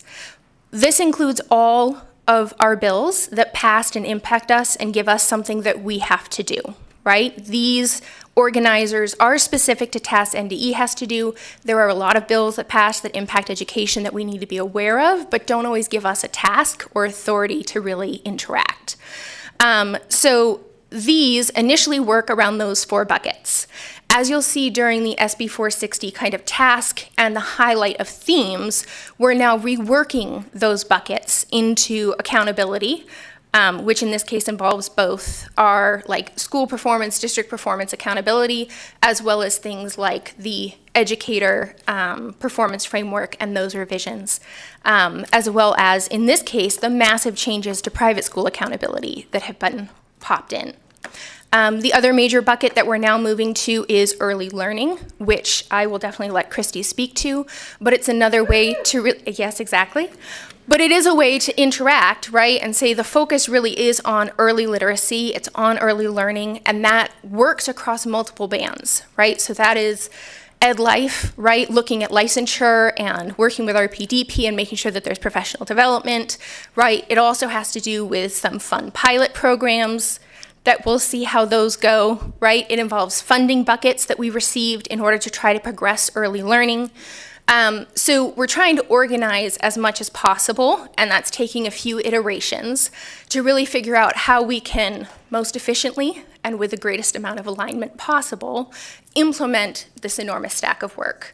I think the third major piece is opportunity, right? Opportunity and school choice.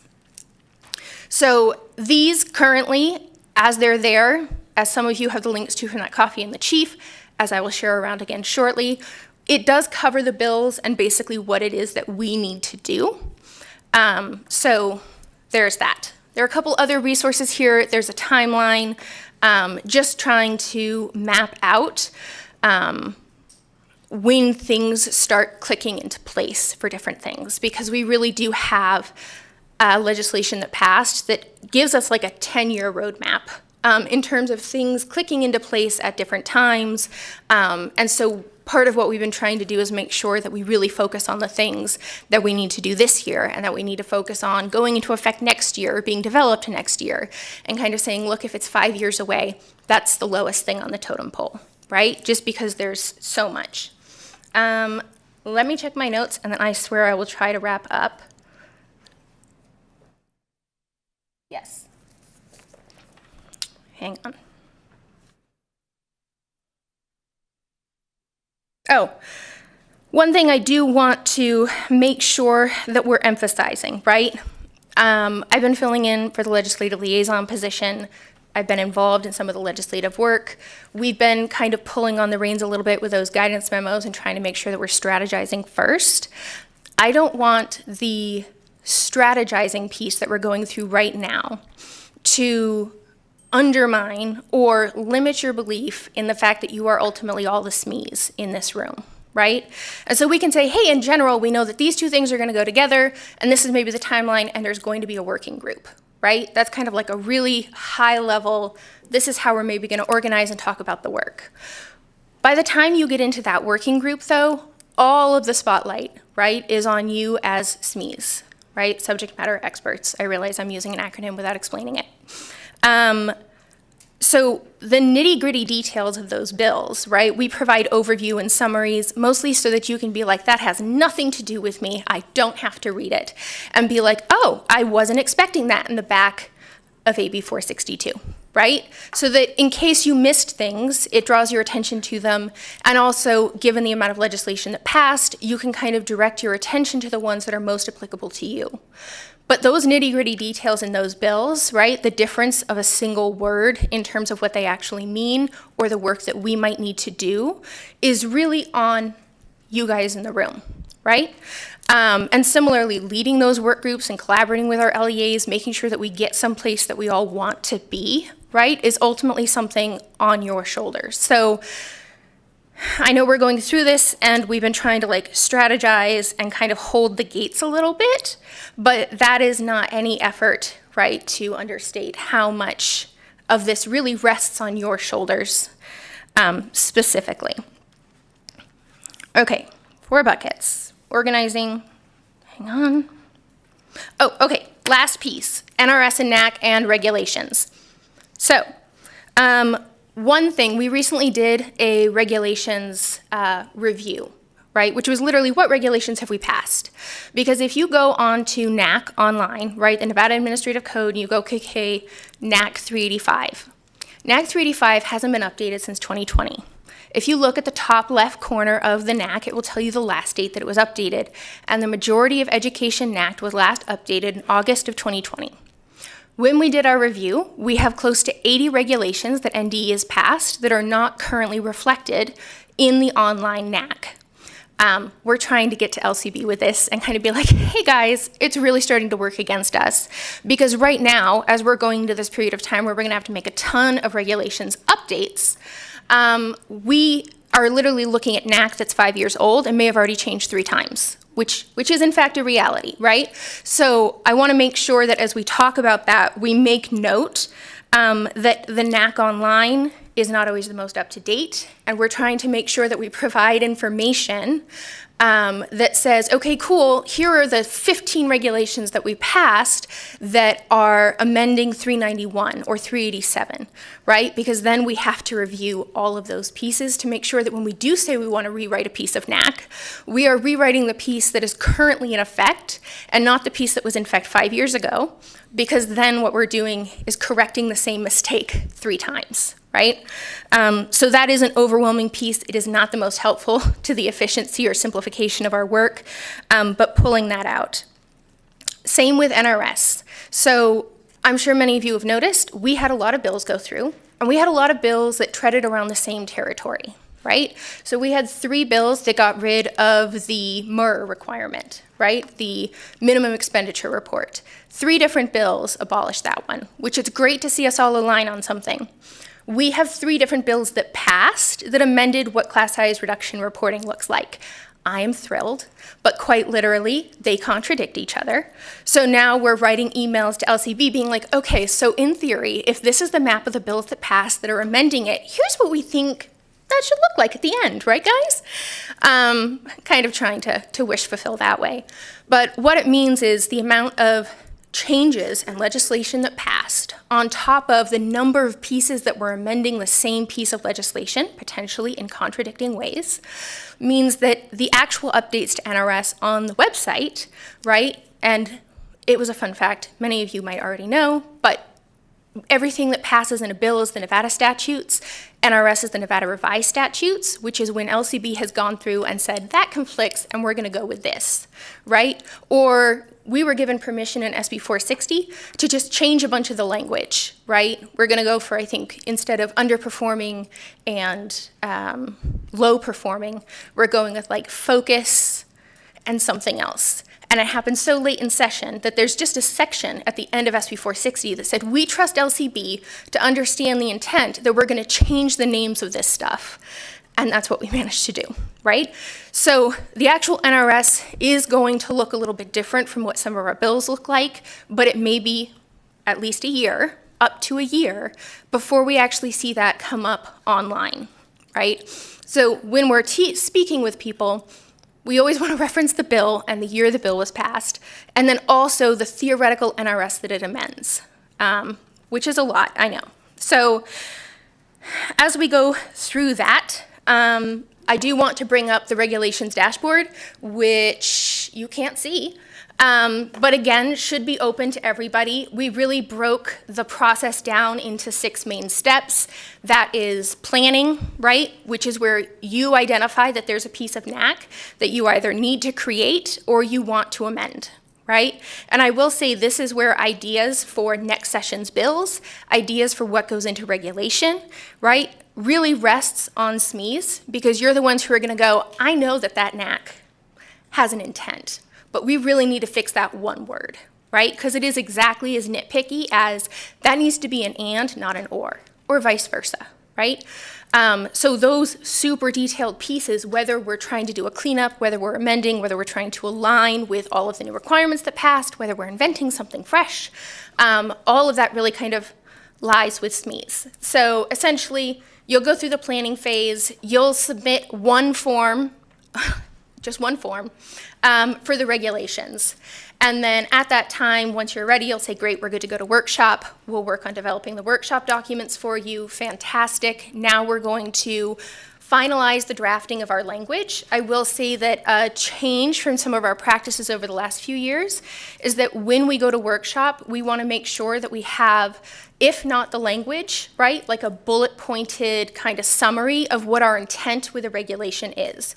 We want to make sure that we post that for the regulations, which have a 15-day posting window, so that way there is something for our SMEs to react to. And there will be times where we may have developed that concept language with our SMEs already. There may be times where we circulated it with a few folks and we know it's not going to be contentious, but giving an opportunity for people to really be responding and giving us feedback during that workshop, is really important. So after you do the workshop, you finalize your language, we get it approved, we send it to LCB, we wait. What I have optimistically said is 30 to 60 days.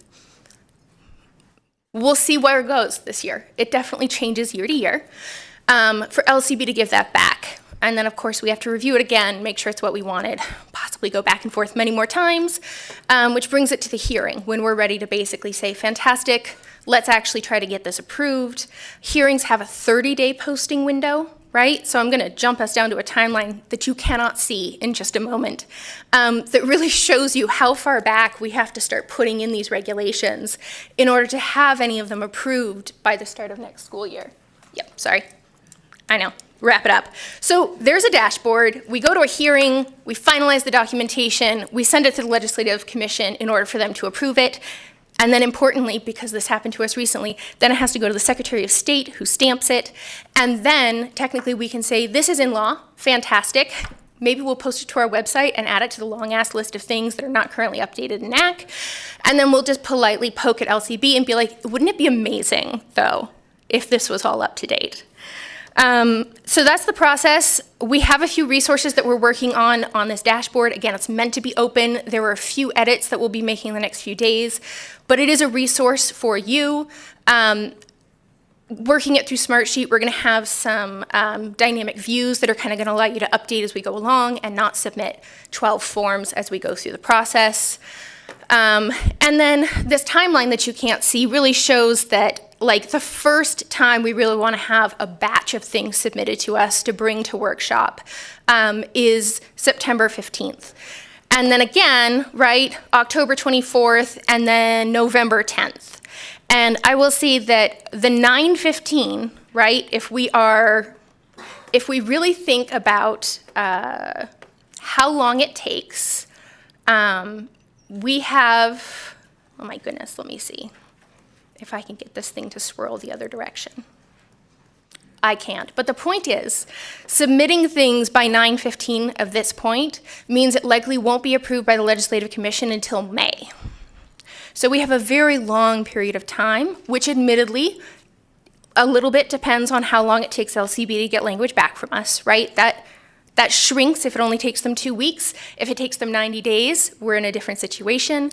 You have to also, you put it in for the the Legislative Commission, and then who knows how long before they meet again, right? So we have a couple of factors that are kind of difficult to pin down that mean we do want to make sure that we're moving and jumping through as much as possible. So work with your directors, SMEs, take the lead. Don't run off on your own, but take the lead, bring your suggestions to jump into the work. So now, I'm gonna stop. Oh, Right over here. yeah. Over this way. Yeah, so I guess could we jump back a little bit to the accountability pay feedback? Mm-hmm. Because my question is, when are we actually going from this planning to the actual nitty-gritty of making sure that things are going to work? Because, for example, on here you have a line that says that the NSPF is going to be updated by July 1st, 2026, right? If we are updating NSPF business rules, if we are working to include elementary school, I believe that's K-3 reading, realistically that has to go into a state ESSA plan, right? The deadline for that is in theory February 1st. So we should have started thinking about that some months ago. So I guess I'm wondering, when are we going from planning? When are we going from documentation of process to nitty-gritty? And then I'll have a second question as well. Okay. Some of that, I wish I could just make Steve answer, but I will say, do you want to answer? Yeah, so there, and, Peter can attest to this as well. The first thing out of the gate, because of the statutory timeline of August 15th of next year to produce the district performance framework, that's the first conversation. And then any change, ideally, we would understand at the same time, or when there's enough bandwidth to have a conversation around the NSPF underneath that. I'm hopeful that they could both, we could walk and chew gum at the same time and have the various stakeholder groups kick off the DPF and then kick off a conversation around the NSPF. I don't know that will be true or not. So I think the next few months will be helpful to understand how quickly our partners at the Center for Assessment and the CIEE as a hub organization can get into the detail. But that's the first one, is the DPF. I would also just add in, right? All of this is inherently very political, which I tend to try to not think about in my regular work. I try to be like, this is not political, it's just the work. Let's just do it. We can all agree, we can disagree, it's fine. But a lot of this is inherently political. And that kind of leads to where some of this planning has had to take place or has gone a little bit slower, potentially, because things like, well, we do have to grab a contract. We have to make sure that there's going to be public engagement. We have to talk with a particular commission that had kind of a change in its charge during the course of the session, right? So we kind of have to get a lot of people on board. And if we miss bringing those people on board in the beginning, before we jump in, right, we end up feeling it later, right, in ways that all of us, I know for me, kind of hate, right? Where you're just like, oh, this doesn't need to be this difficult.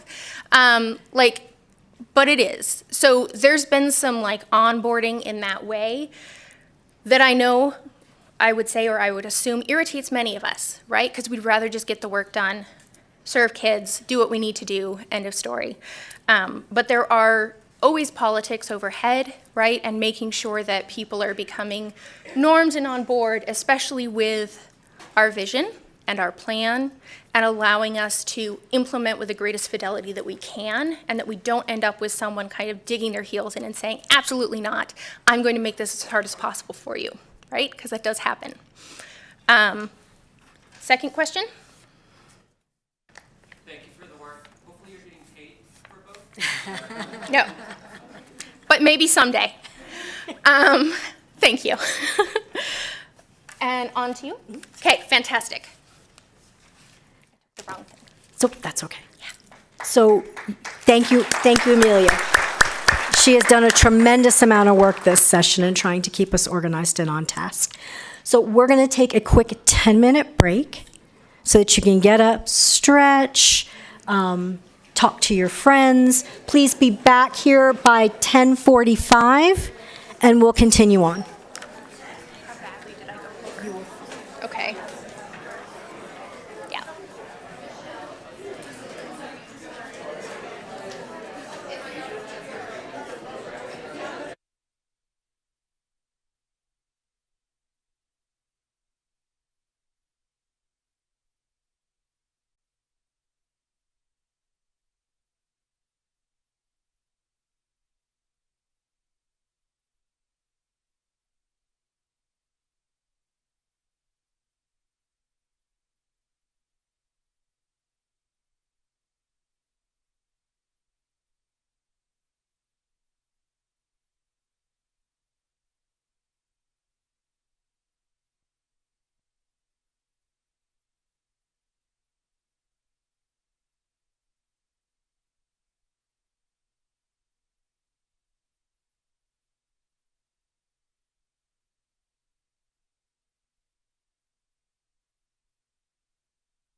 Good?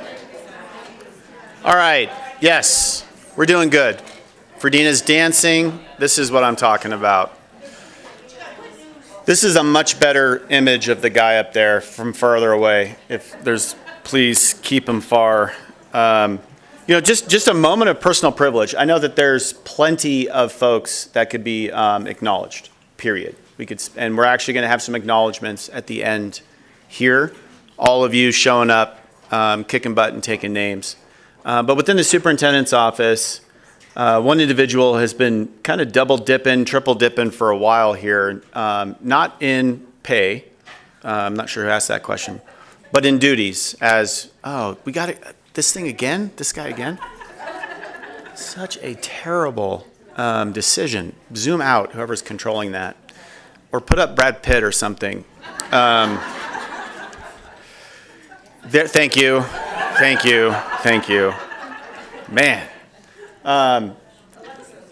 Yes, if it's, I'm not even sure you can control it. But Zach Kahn has really been doing a lot of extra work. And I don't know how he's keeping everything all together, but he's doing it. And so that and managing heading back to school for a master's degree. So, watch out, this guy. That was a lot of detail. But there is a lot of detail in our work. And for many of you who are there in the office each day, you're familiar with the particular aspects of the work you need to do. A great question about like aligning, big discussion about aligning the NSPF and when are we going to deal with that. So lots of detail and a lot to do. Earlier I had mentioned a little bit about rudders and oars. Hopefully it's something to take away from today. I think the rudder oar discussion is really about an orientation to your work. Yeah, go ahead, Megan, sneak a couple of those. A couple more is what I understand. Those are really good. The popsicles, or the little suckers that are the caramel and apple, those are some of the best that they ever made.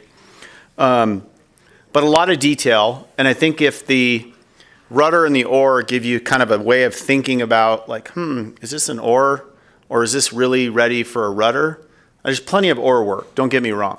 Plenty of oar work, you saw some of it there. But there's also quite a bit of leadership and strategy at the rudder. I'm going to give you one more. Another way to kind of think about approaching the work. So recently I was in Oxnard, California. Has anybody been there? Yeah, lots of you have. Would you agree that's probably, for me, I was not expecting how nice Oxnard was because it was named Oxnard.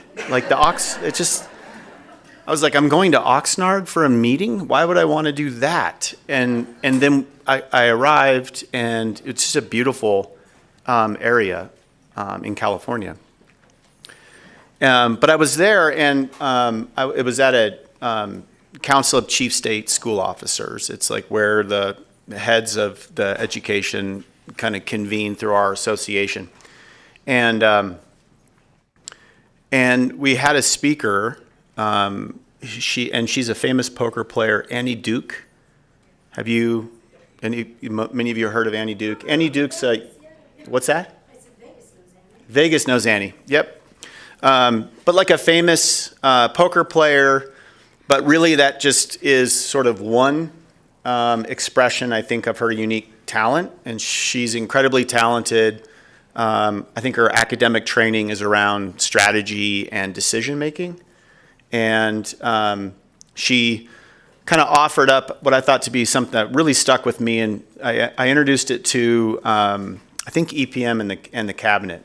But it's kind of a very interesting way of thinking about the work that we engage in.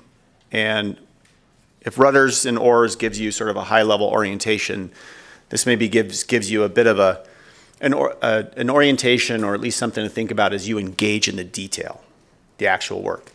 And it goes something like this. If we decided today, in this meeting that we're going to leave the Department of Education and we're going to make money by training a monkey to juggle while standing on a pedestal. And we're going to go to the park and this monkey is going to, on this awesome pedestal, is going to be juggling some really cool stuff, and we're going to have a pot out there and people are just going to throw a bunch of money in it. And that's our money-making activity. In your view, what would be the most difficult part of doing that? What's that? Getting a monkey. Okay, getting a monkey. Never thought about that. Don't know if they're for sale on eBay or whatever. Okay. Getting a monkey can be challenging. What would another major challenge be to making this happen? Train the monkey. PETA showing up, protesting. We'd feed the monkey, though. Exploiting the monkey? The monkey in this case is willing, loves it, has been looking for this all its life. All of its life. Yep. Have a signed affidavit from the monkey and his monkey's parents that this is something that the monkey wanted. Ferdina.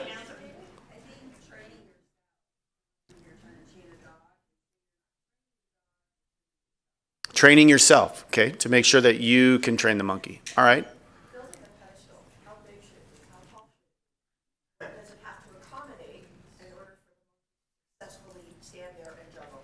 Building the pedestal. How tall, how wide, how big, how ambitious? What does a monkey need in terms of square footage to actually willingly perform its juggling duties? Anybody else see a kind of a big area, a big challenge? Yeah.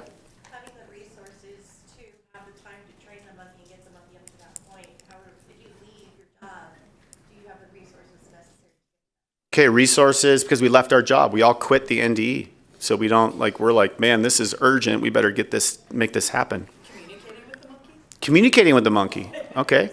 Yep. Is part of the training.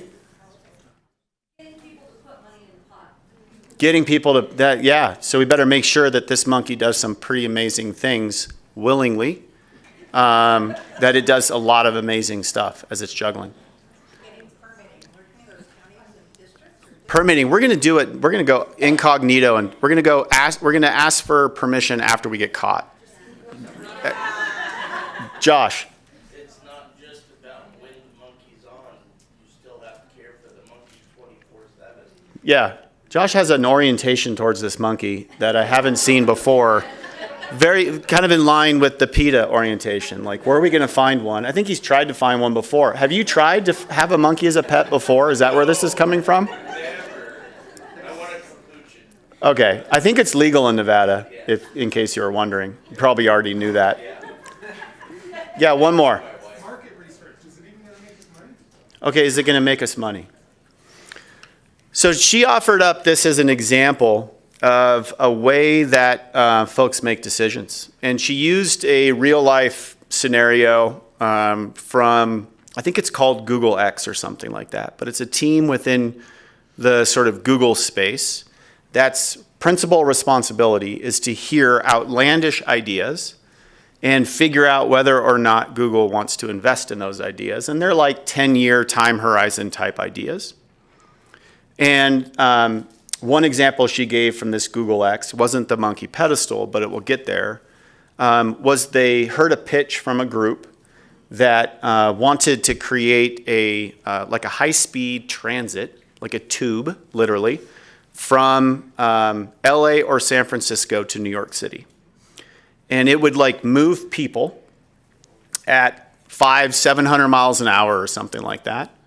In record time to get folks across the country. And they heard the pitch, and they approach all of their pitches and decision making using this monkey pedestal discussion. And so there's a pedestal and training a monkey, and I think collectively from our perspective, the most challenging component has to do with the monkey. Probably training the monkey is likely to be the biggest challenge we would have. Because we could show up with a kick butt pedestal, but no one's going to chip money into the pot when they just say, well, you just have a cool pedestal. We could probably show up with an awesome monkey doing really cool stuff willingly, by its own accord, consistent with its constitution, and not have a pedestal, but maybe have some kind of a box or something, or maybe he's just on the ground, or she, the monkey, is on the ground, and we could likely still get some income. So they use the monkey pedestal as a way of approaching problems or pitches that they receive. And so in doing this, their first question in reviewing this proposal to move people at some number really fast across the country in a tube, they're trying to figure out what is the hardest part of doing this. They kind of went through, of course, permitting. That was mentioned.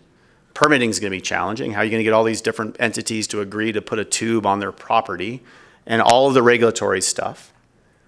But ultimately, where they landed, the hardest thing on this concept was actually slowing people down.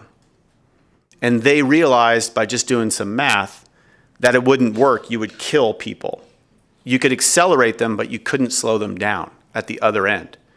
And so therefore, the hardest thing on green light or red light of this particular project was slowing people down in the tube. That was training the monkey, according to this group. They passed on it. Virgin Atlantic agreed to do it. And I think right now, and I'm going to get the numbers wrong, but Virgin Atlantic is something into it for $50 to $100 million into this project. They realized that the hardest part was slowing people down. It would kill them. Too late. And so now they're thinking of just moving freight in this tube, if it will ever be built. They missed the hard part that the Google X people were able to get, and then have completely reshaped the project because they, let's say, started on a pedestal and didn't start on the monkey. If you're familiar with the high-speed rail in California, same exact problem. My understanding of that during this sort of case study analysis was the monkey, training the monkey, was getting through the grapevine. Where are they right now? I think they're invested, I don't even know how much, but I think the high-speed rail goes from like Atwater to Bakersfield or something like that. Right? Again, we can build trains, so let's just start building the train. Let's build the pedestal, because that's what we can do. Oh, wait a minute. The big problem looms, the grapevine. We can't get over it. We can't get through it. We don't even know how much money it would cost to move around it. So that's the monkey. So as you approach the detail, hopefully you've got a couple of different ways to think about starting the work or orienting yourself to the work. Is this an or problem, or is it a rudder issue? And can we approach this detail, this project, this line item at the rudder or at the oar? And then within this particular project, are we really building pedestals, which could be okay? Or where's the monkey in this particular project that we should tackle first? Good example, I think, of this starting is the coordination of the science of reading. So we have all sorts of stuff in 460 that relates to the science of reading. And, well, for me, that's in service to third grade literacy or early literacy across the state. And so much credit to all of you who have been engaged in this collaborative enterprise, and credit to Christy and credit to Lisa, who have said, wait a minute, all of this stuff, we could attack it at the or. We need to stand up this thing, we need to do this thing, we have this funding. Or we could bring a bunch of people together, and that's the monkey, people. Like, honestly, in many ways, collaboration is the monkey. Can we get everybody together and begin to agree on a common vision for science of reading? What is it? And then how do we then build this sort of collective enterprise around a goal for early literacy, excluding high-quality pre-K, of course, because we don't do that at the state. So monkeys and pedestals, you might hear that, and it's kind of an easy way of kind of a mnemonic to keep your mind active and thinking about the big issues within the very, very detailed work that you all are engaged in, that you saw on the screen, because there's a lot of it. And there's a lot of really good opportunity for us to approach the work from a leadership standpoint at the rudder, and then also, as you do engage in your work, think about and ask your team, ask yourself, what is the most challenging component of this? So when I landed at the department, I think I shared with you all, and maybe one of the coffees with the chief, what's that? Coffees with the chief. Like the efficiency assessment was like, everybody was asking me about it. Internal, external folks, like, where is it? Like, what's going on? And I could appreciate the interest in it. I was surprised by it, but I could appreciate the interest in it. And then I received a copy. After getting over the resonance or the dissonance of a 400-page efficiency assessment, is there like an executive summary somewhere? Is there an efficient version of this efficiency assessment? It was like chock full of really, really important components. And I think within the first few weeks, I met with, kind of reestablished a connection with the leadership of the Nevada Association of School Superintendents. That's our district superintendents, and that's their association. And they have a leadership team of 3 superintendents and an executive director. And I said, hey, let's get some time together because I want to talk about this efficiency assessment. And in the first conversation, as you can imagine, there were lots of pedestals. Like, hey, this risk assessment, man, this thing's overbearing. I don't even have federal, money. This report, and it was sort of, and I'm like, okay, taking some notes. Had a follow-on meeting with them, and I was like, all right, if you were me, what's the first thing that you would focus on? You've got the efficiency assessment. You committed time and treasure to it. Like, I've got it. And there's, probably a list of 30, 40, 50 things here. You tell me, what would your priorities be if you were in my shoes? And it was actually rather quiet. Because by the time between those 2 meetings, the thing that I believe that they really valued was a relationship with the department, collaboration and communication with the department.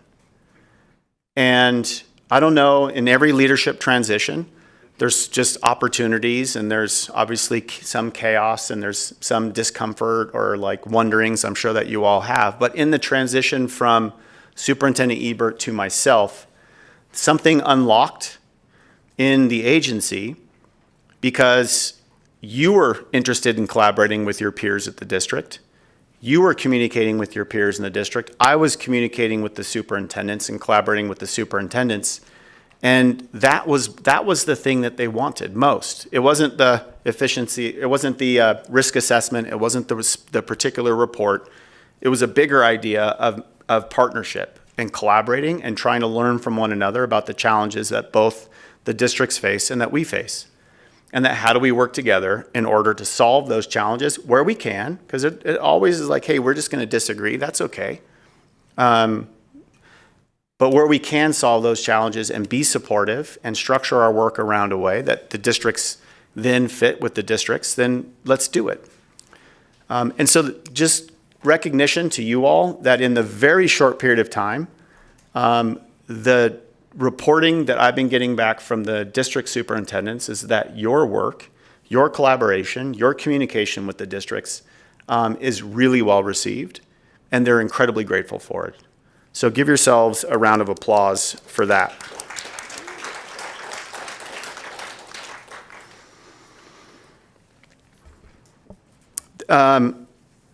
Let's talk a bit about the what are we going to do about the efficiency assessment. So that's kind of a soft skill, important component of our reaction to the efficiency assessment. Clearly a demand from external audiences for additional communication, additional collaboration. But there's an internal demand for it as well. I mentioned it earlier. There's an important assumption that I think we all operate on, but we never actually say it out loud, and that's an assumption around professionalism. That all of you are professionals in your roles. I don't care where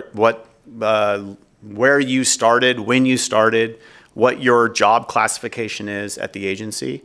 There's an assumption that we're all professionals, and as a professional, we can disassociate sort of our personal investment sometimes that we have in our work from our professional obligation for collaboration and for feedback on our work, knowing that the cabinet, the EPM, like we do not have all the good ideas.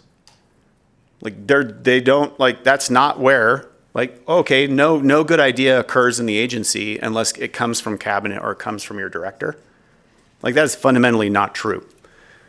And as professionals, then no matter where you are in the organization, whether you're participating at EPM, whether you're participating at cabinet, or whether you're participating in your particular role and responsibility every day, like your ideas matter. It was mentioned earlier about, you all are the subject matter experts. I want to reinforce that. You are the subject matter experts. You are the professionals in the field. You understand your project better than anybody possibly could at EPM, in cabinet, and that your perspective matters. I came here as an education program professional, and I was like, hey, wait a minute, what's going on with this? Can we just talk about it? And then get people to talk about it and like, oh, well, wait a minute, there's a better way of doing this. Okay, then let's do it that way.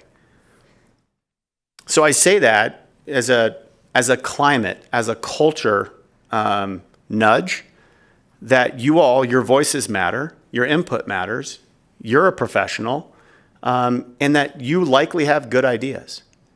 And if you're waiting for your directors and you're waiting for cabinet to say, okay, here it is, you might be waiting for a while. There's nothing stopping you. Nothing stopping you. And in fact, the ideas that come up from the teams to cabinet, to your directors, through your directors to EPM, like those are the ideas that we want. The efficiency assessment gave me insight into that, because that's all your feedback, all your surveys, and your desire for collaboration. But it comes with the responsibility around professionalism, that we need to collaborate, and that's an obligation of professionals across. So it's why I have here on the agenda that our customer service is internal and external. I just referenced the external. I'm talking now about internal collaboration or internal customer service, because you are each other's customers. And going forward, right, when that guy, whoever that is, up on the screen, goes away and someone else is here, like don't wait for permission. Don't wait for permission. You all need to collaborate, and you need to serve each other because you're colleagues and you're your own customers internally. I want to come to work at a place that's like, hey, Andre, can we talk? Because I don't really understand how the standards could be 96 pages long. Is there a way? Are there standards? Like, are there some matter more than others? Can you help me? Because I've got a project that I'm doing, but I really need to understand a little bit more about the science standards. Like, you all are your own customers. The grants unit, GMU, where are you guys? Yeah. Like, you have an external customer, but we are all their customers. Where's OSSS? Yeah. You guys should be going to lunch, it seems like, every day. Right? Where's I need my allocation memo. Okay, your allocation memo. Like, you guys work together so frequently that you're your own customers. So I don't want to lose sight that what I learn in the efficiency assessment as I have conversations with all of you all, and again, this is just like a reflection back to you. This isn't me generating new ideas. This is just a reflection back. Like, you want to work together. You recognize the need to work together, but it's important that we have the same orientation internally as we do externally. The good stuff, there's plenty of orientation externally where we get frustrated. That's fine. We could be frustrated with colleagues and our own customers internally at NDE. Like, it's not always gonna be rainbows and unicorns or whatever. But that's okay, we can work through that, right? That's an assumption of professionalism. Like, we can work through those. Especially if we have our eye on changing outcomes for kids and ensuring everybody's got the opportunities in life that you hope for your kids or your grandkids or your cousins or your nieces or your nephews. Like, 100% we can get through that. But we can't get through it when we're not our own customers. Does that make sense? Yeah? And working together? So I want to talk a little bit about the reorg. I won't go into too much around the district focus, but let me go to the district focus, then I'll talk about the reorg because that's important. But it's kind of out of place.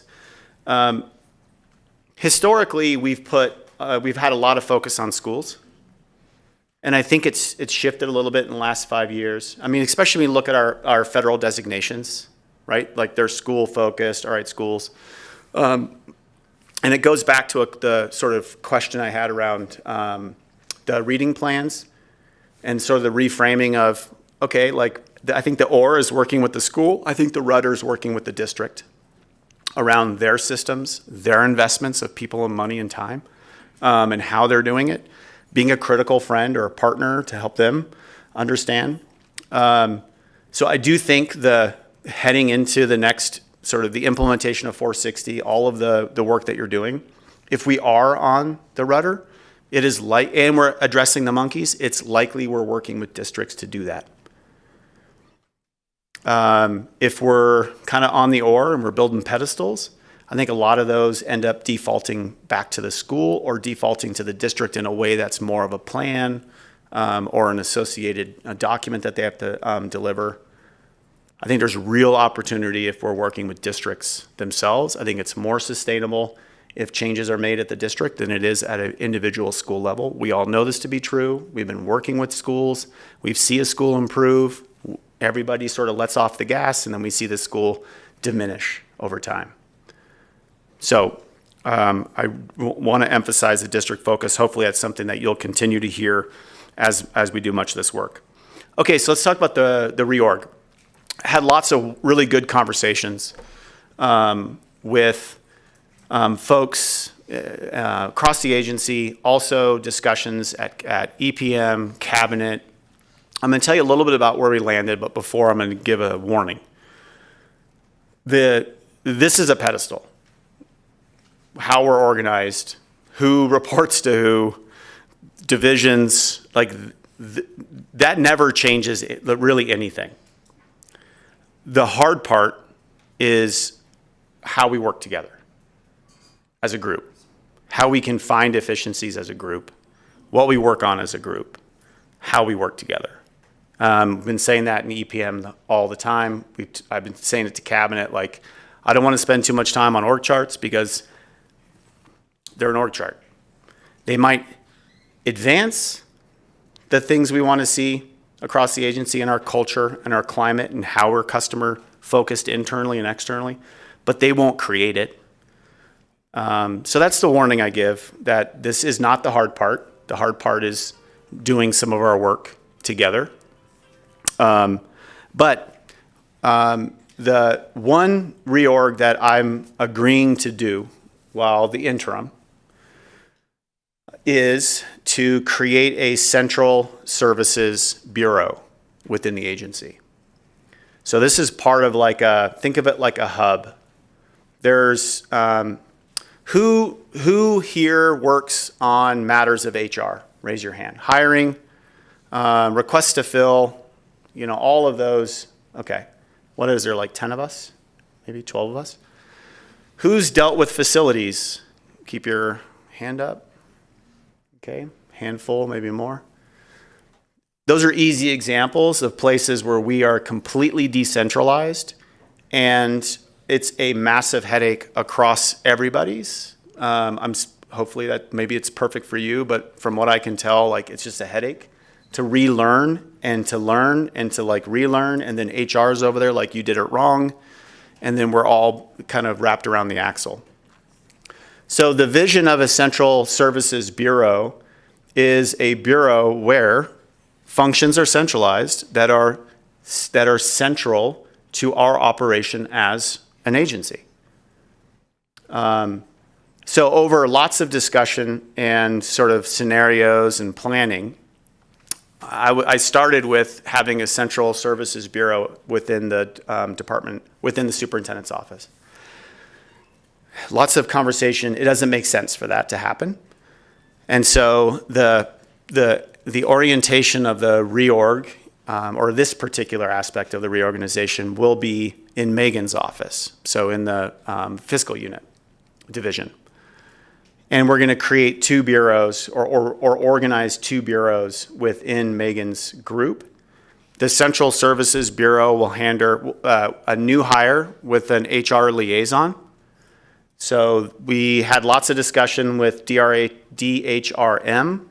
about the position that we asked for in the legislative session, which was an HR technician. DHRM denied that. They said, we already do that for you. And we're like, yeah, but it's not working. So we had a discussion, a great discussion with the team at DHRM. And they said, you know what you need? You need an HR liaison. And I was like, why didn't you tell us this 7 months ago, man? Well, apparently and from some of you who are from other agencies, you know this. I guess there are HR liaisons in other agencies. And I was like, this sounds like the right solution.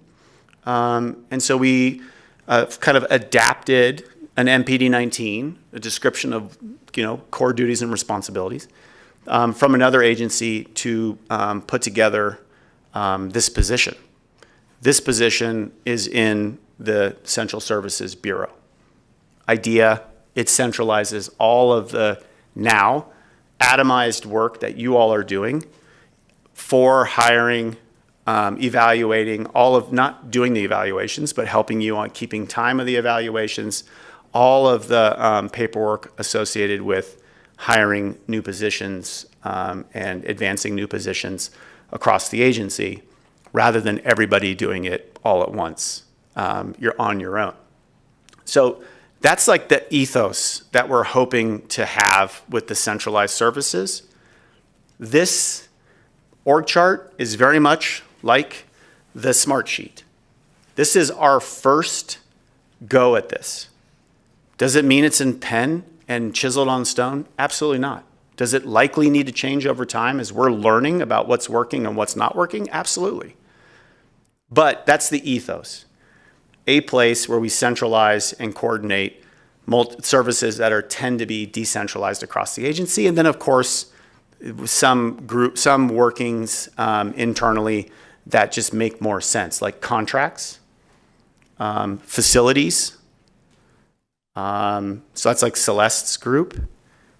Facilities will be taken on by the HR liaison, onboarded once they get their handle on the systems. Other than, I should mention, other than like FMLA and other HR-related matters that are specific to the director and the employee.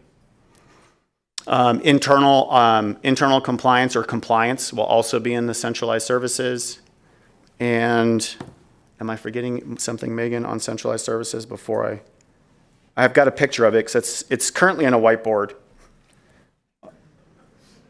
That's where we are. Bear with me. But think about your questions because I know you guys have them.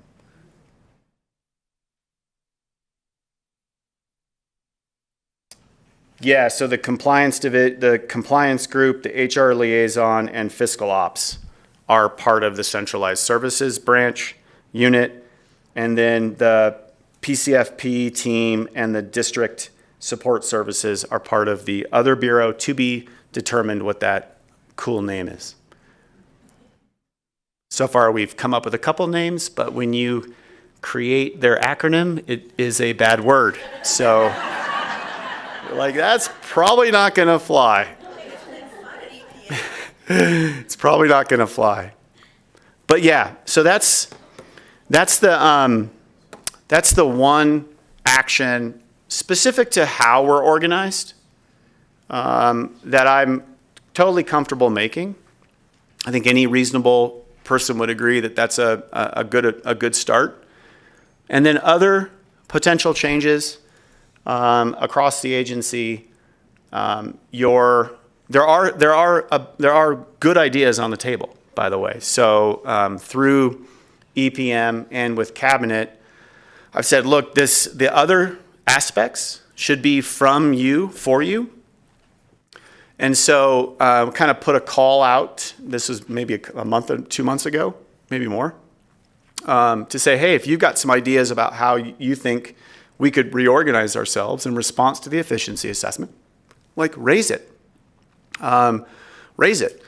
And we've had a number of really, really interesting proposals that to me felt like, hey, this is something that should be proposed or at least considered by the next superintendent, and probably not right for the interim superintendent to tackle. But the from you, for you, lots of good ideas came up. Lots of good ideas. Some of them are integrated here. Some of them are not, obviously. Some are really ambitious across the entire agency. Some are for a very specific office or division.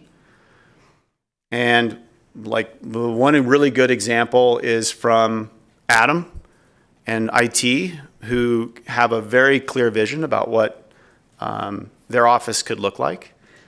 That has resulted in some really good conversations about how to make some future investments around staffing. So that are consistent with 460 and consistent with, I think, a long-term vision for the agency. So really good stuff there. There was a question in the back. Let's go there, and then happy to hit any other questions that you have. Yeah, it's already 11:24. I'm so surprised. Have I been talking that long and you guys are still awake? Sorry. What's that?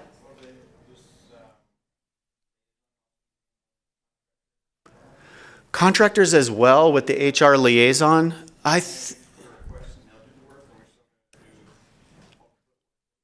That's a good question. Let me, I don't think and I apologize. I think as we're going through the layers, I don't know that we've gotten down to that layer yet around the HR technician or HR liaison, unless it's been addressed in the MPD 19. Not yet? Okay. Other questions before you kick me out of here and get the show back on? Yeah.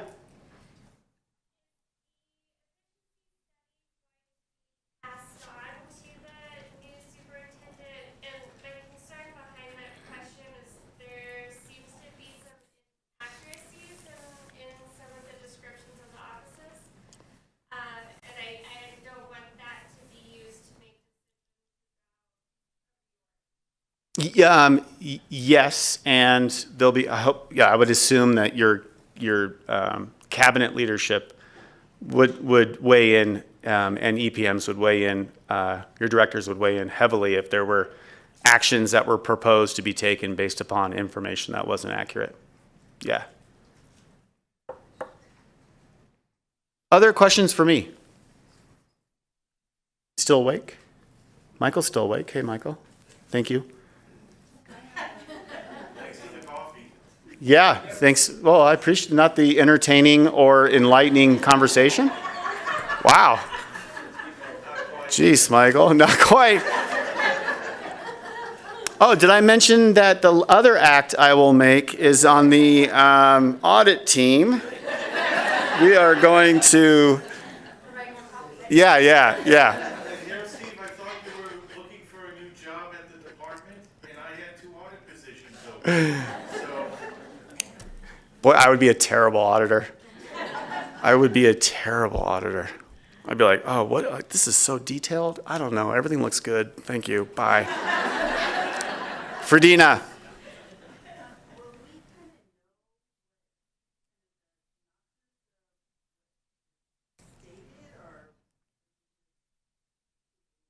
Help me, the synopsis of the state?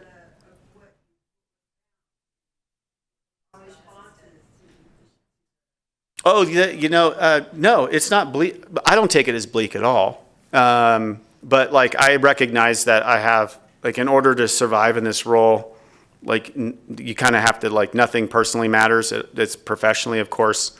I think it's good feedback. And it's just feedback. That, to me, that's always good. But it's, of course, available. It's posted on our website. I think we've distributed or shared it all sorts of different ways and places. If you see something in there that or you want to go back through and be reminded of, especially as the next superintendent lands, I would encourage you to do that. Yeah, I think you were. Or dancing. You were too busy dancing. Fredina was doing a nice dance there earlier, if you didn't see it. Mm-hmm. She was doing an allocation memo to your customers, to your internal customers. We got to laugh, right? Because sometimes it just gets so wild that we have to have a sense of humor. Hopefully you can find yours or re-find it if you lost it when you were in your teenage years. You can bring it back. PETA. So there have been a lot of changes, not just the new superintendent, like all around the office. Yep. And based on the report, I don't know about your office, but we haven't had a discussion about it. You guys haven't had? I don't think we've seen it. No? We haven't seen it, so we're the first. Oh, grab it. I think I mentioned it with, gosh, yeah, I'm surprised. So I'm sorry that you haven't received. Yeah, take a review, take a look at it, get your team to take a look at it and see what you think in there. I think you'll see some high level themes, hopefully, that are consistent with how I've characterized them. That's kind of so far that seems to be resonating with folks. But I will just say this. Remember, like, the pedestal here is changing how we're structured. That is the easy part. As hard as it seems, trying to get approval through DHRM and getting our positions that we're asking for at the highest possible level to bring in the talent that we think we need, that feels hard, but it isn't the hard work. I think the hard work for us going forward and for you all going forward is to be collaborative and to really consider the folks across the hall, across the street, or across the state as part of your internal customer base that you serve just as much as you serve externally. Because I think that's what I'm hearing in the efficiency. That's what I'm hearing from people as they come in and talk to me in my office, that we all want to work in an environment that's closer to that than it is when we're just isolated in our cylinder of excellence. Some people call them silos. We call them cylinders of excellence. We need to share. Does that make sense? Okay, right on. Guinness.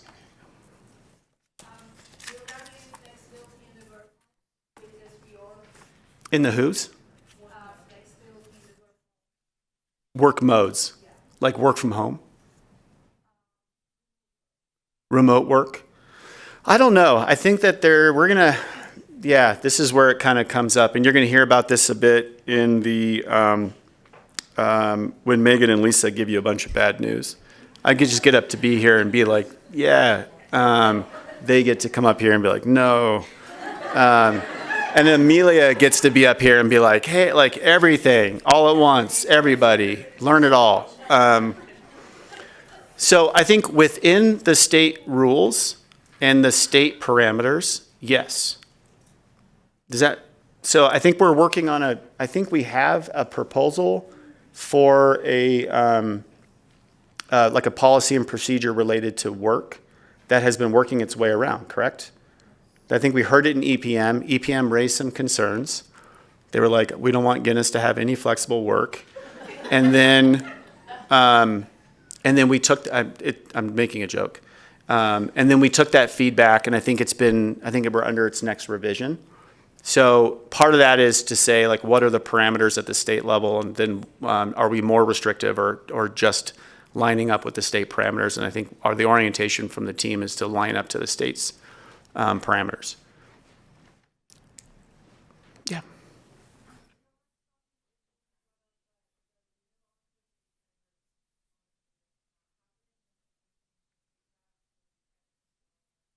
Yeah, so the question's around the Reno office, and this will be something that we'll discuss here in a little bit, but just not to bury the lead, I don't think it's going to happen within the budget constraints that we have in this particular biennium. Now everybody's going to leave? Huh? Yes, tomatoes. No, save your tomatoes for when Megan comes up. Okay. With that, I'm going to thank you all. I'm going to turn it over.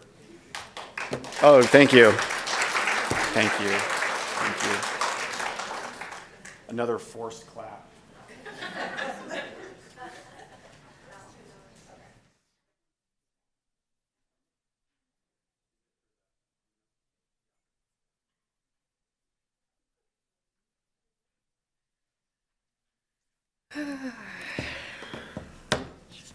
I think, yep, it's still on. Okay.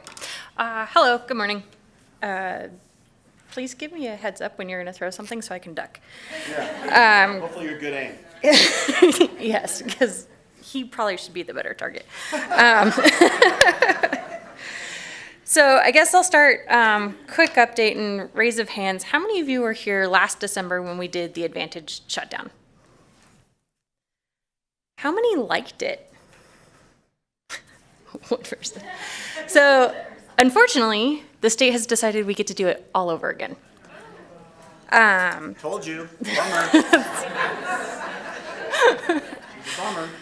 So, as part of our continual efforts to change over to Advantage 4.0, on October 10th, we are shutting down, not we, the state are shutting down Advantage again, so that way we can change over and implement the new HR system. So October 10th is that shut over. That means for October 3rd, I'm sorry, October 6th. 6th. I wrote funny because I can't write right now. October 6th, so October 3rd will be the Friday before that shutdown happens, which is that following Monday. With this switchover, we are going to be getting the new HR system, like I said, where all of our recruitments will be done. It opens up a whole slew of opportunities to engage with other states, the federal government for recruitments.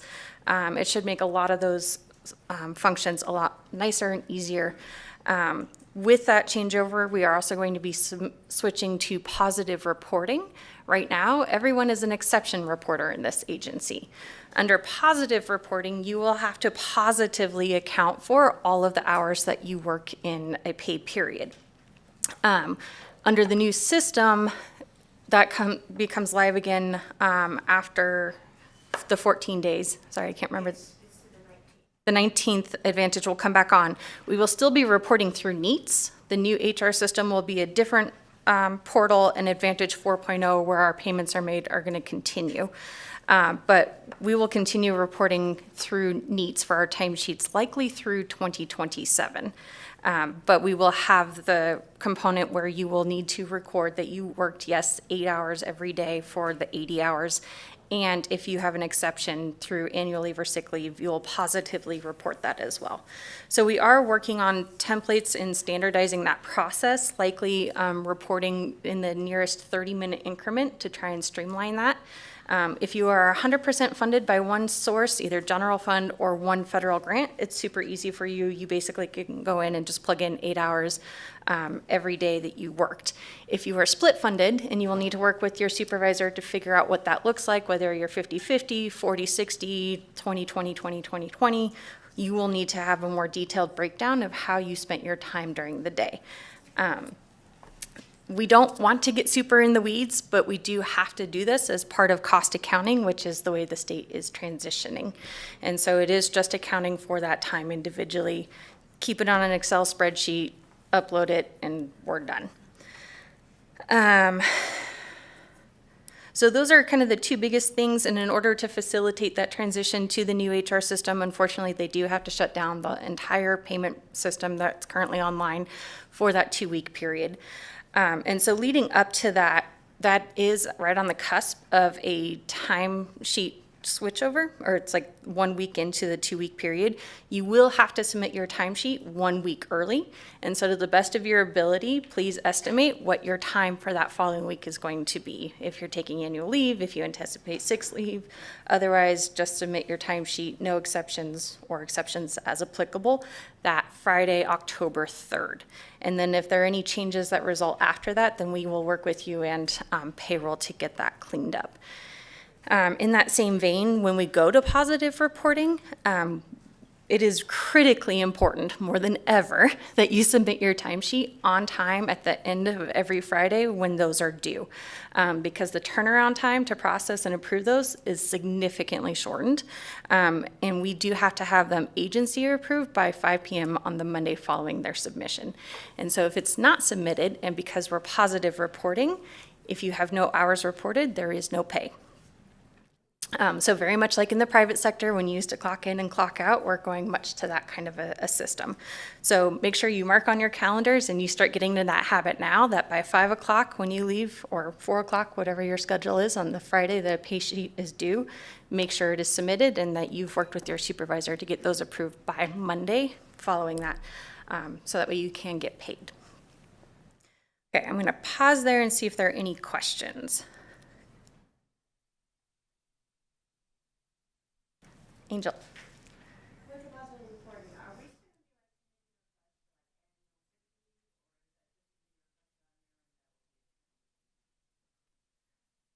So the question was about whether annual leave and sick leave would still have to be pre-approved.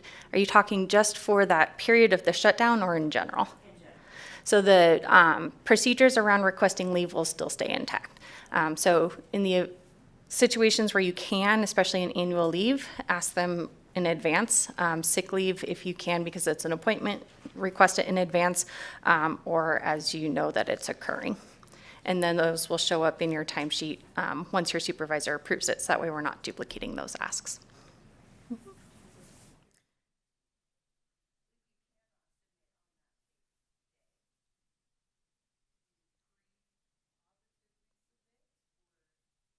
So the question is obviously, if, for example, you're unexpectedly out of the office and can't submit your timesheet on the Friday that it's expected to.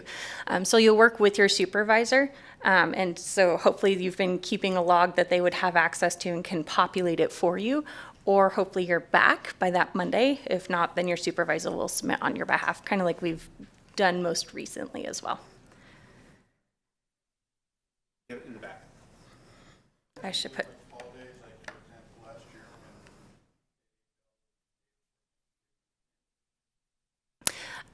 So are you asking, do you need to report holidays, or what happens if it? Yeah, so if your timesheet is due on a holiday that happens to fall on that Friday, you will submit your timesheet in advance, marking that that day obviously is a holiday, and then submit the day, earliest day before.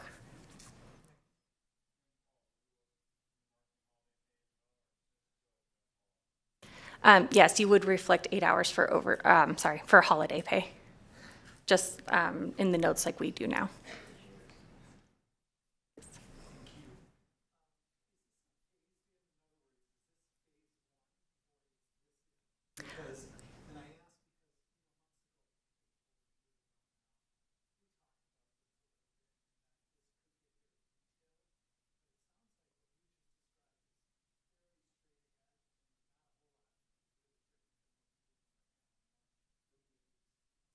So that's where my question about phase. Yeah, so the question is whether or not this is being phased in. The state has gone back and forth on it a bit. And originally we thought we would have until January, I think, of 26 to do it. Then it was June of this year. Now it's October. But in general, the idea of the positive reporting is not being phased in. It's on or it's not. And so it will be effective October 6th. We'll move into positive reporting. But the degree to which and the level of detail is also being worked on, but will be part of this as well. So it's not really phased in the sense of having time to amp up to it. It will be an on or off, but the level of detail and what we need to do is still probably being worked through.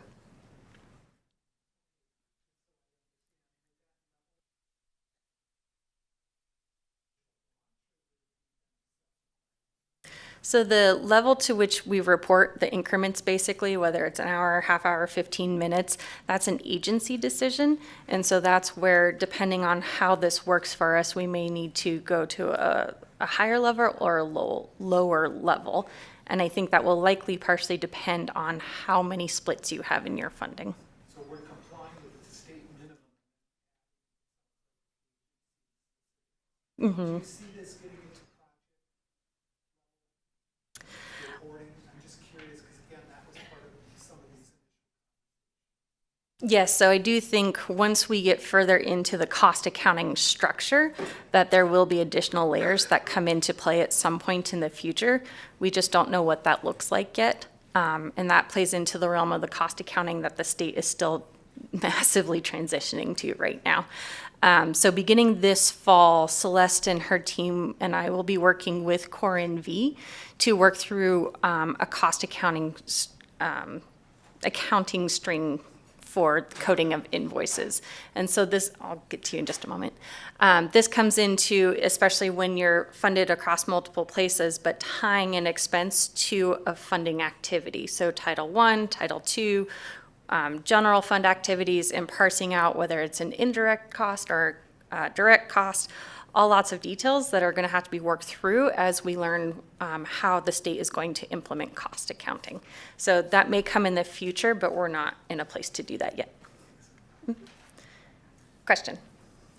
Will the Advantage shutdown impact payments to RFRs? Yes, thank you, and I did want to bring that up. So we are going to be implementing the same shutdown and prepayment of RFRs and invoices that we did last time. So this week we will be sending out communications to those with contracts and subawards, and if you can work with your subrecipients to remind them that we do need to get those payments into us as quickly as possible so we can process them in advance of their normal schedule. We do need to go through that process again. Michael. For overtime, are we still being paid by the hour or compensated hour for hour in terms of comp time, or are we going to be paid out overtime?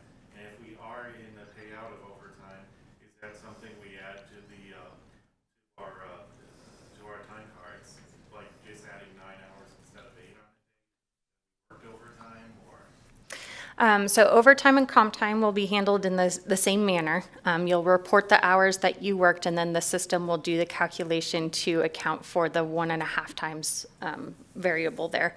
And where possible, we do need to continue using comp time over overtime, because as a state, we have a balanced budget. Revenues exactly equal expenses, and we don't budget for overtime. So budgets generally don't have that kind of capacity unless there's salary savings that we can look into later in the year.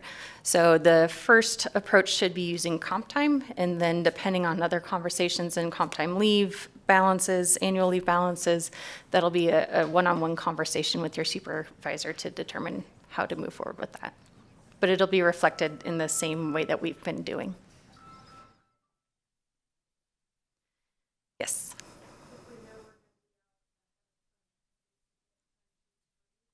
Yes, much like with holidays, if you are not going to be in on the day that your timesheet is due and you know in advance, then you can submit in advance.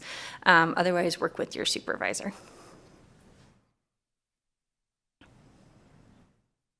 Okay. I knew there would be a lot of questions.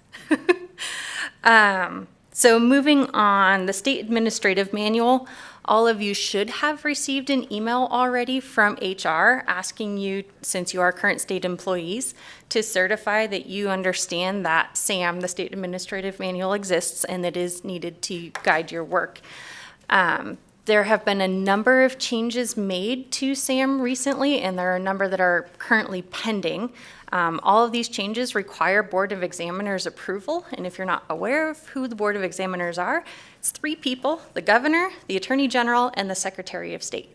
They meet monthly, and most frequently we know them because we go before them when contracts need approval, but they also administer and make edits to the state administrative manual.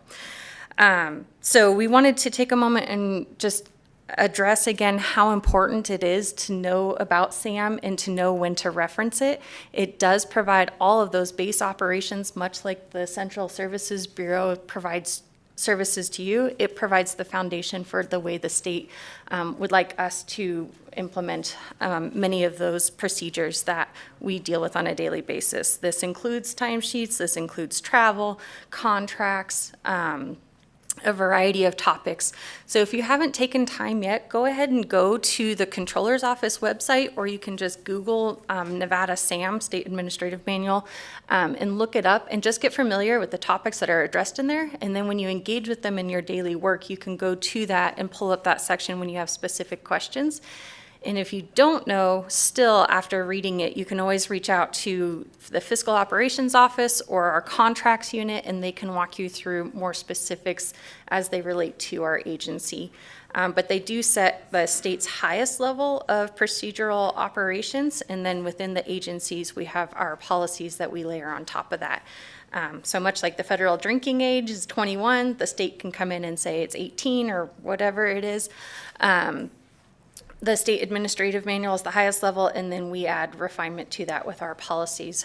And so those are really key things to become familiar with, since there have been a lot of changes as of late that have been made to those. And then now we will talk about our lease. Just specific to the, something else we heard, I know many of you didn't come here to read SAM. Sorry, Megan. I don't. You didn't show up to the state, and then you understand that the state systems are just the thing that you have to work within in order to do the work that you care about. Like, totally get it. And we also have to hold, it's also true that we have to adhere to SAM, and that there are important things in SAM that come to my level many times as well. Not internally that folks are not doing something specifically, but mostly about our audits and all of that work. So in one way or the other, we have to basically comply with it. So as part of the positions that you all requested and were awarded in this last session, I just mentioned the HR liaison, HR tech, and then HR liaison. You all had the foresight to request, and the legislature approved, essentially a COO. Obviously, that there's no such thing in the state classification services, so we will have, and if we're fortunate, I think we've got the groundwork laid with HR. We'll see that it's in their hands.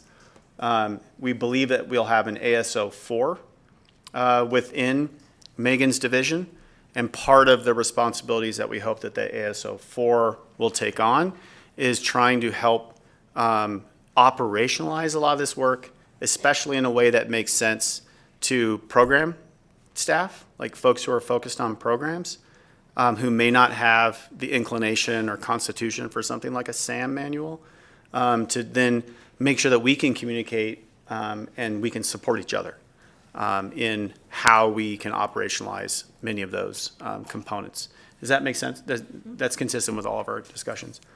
Yeah, the Reno office. So I'll take this one. It's not for lack of trying. So it was really clear that there are lots of stuff within the efficiency assessment that have to do with the care and feeding of our team. We take those things seriously.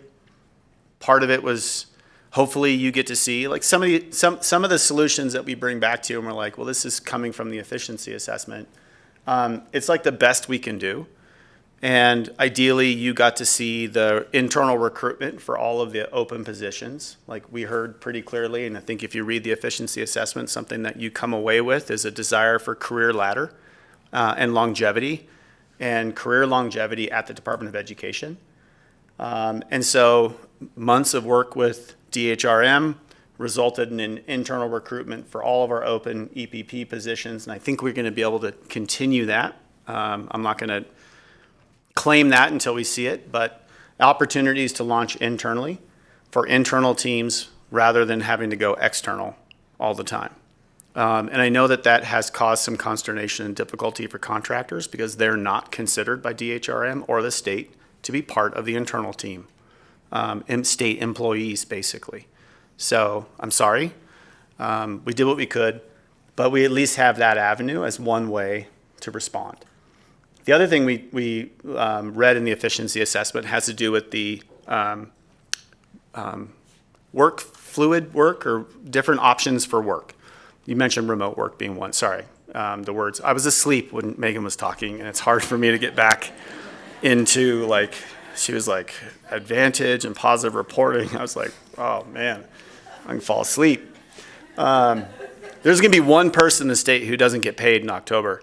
It's going to be me, because I'm totally going to miss whatever it was that she just said.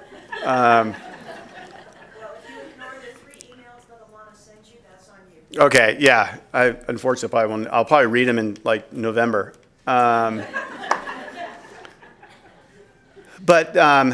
So that was, so part of our response to that was having a discussion with EPM and cabinet about our policy and procedure around what are the limits of flexibility. Some of the things that we heard, obviously many of you are making a sacrifice in some ways against what you could be making somewhere else to be working at the state. So how do we make the state more attractive in terms of your work schedule? And so that policy is probably in its second or third iteration right now to then define the boundaries that are consistent with the state's boundaries around flexible or alternative or whatever we want to call it work schedules.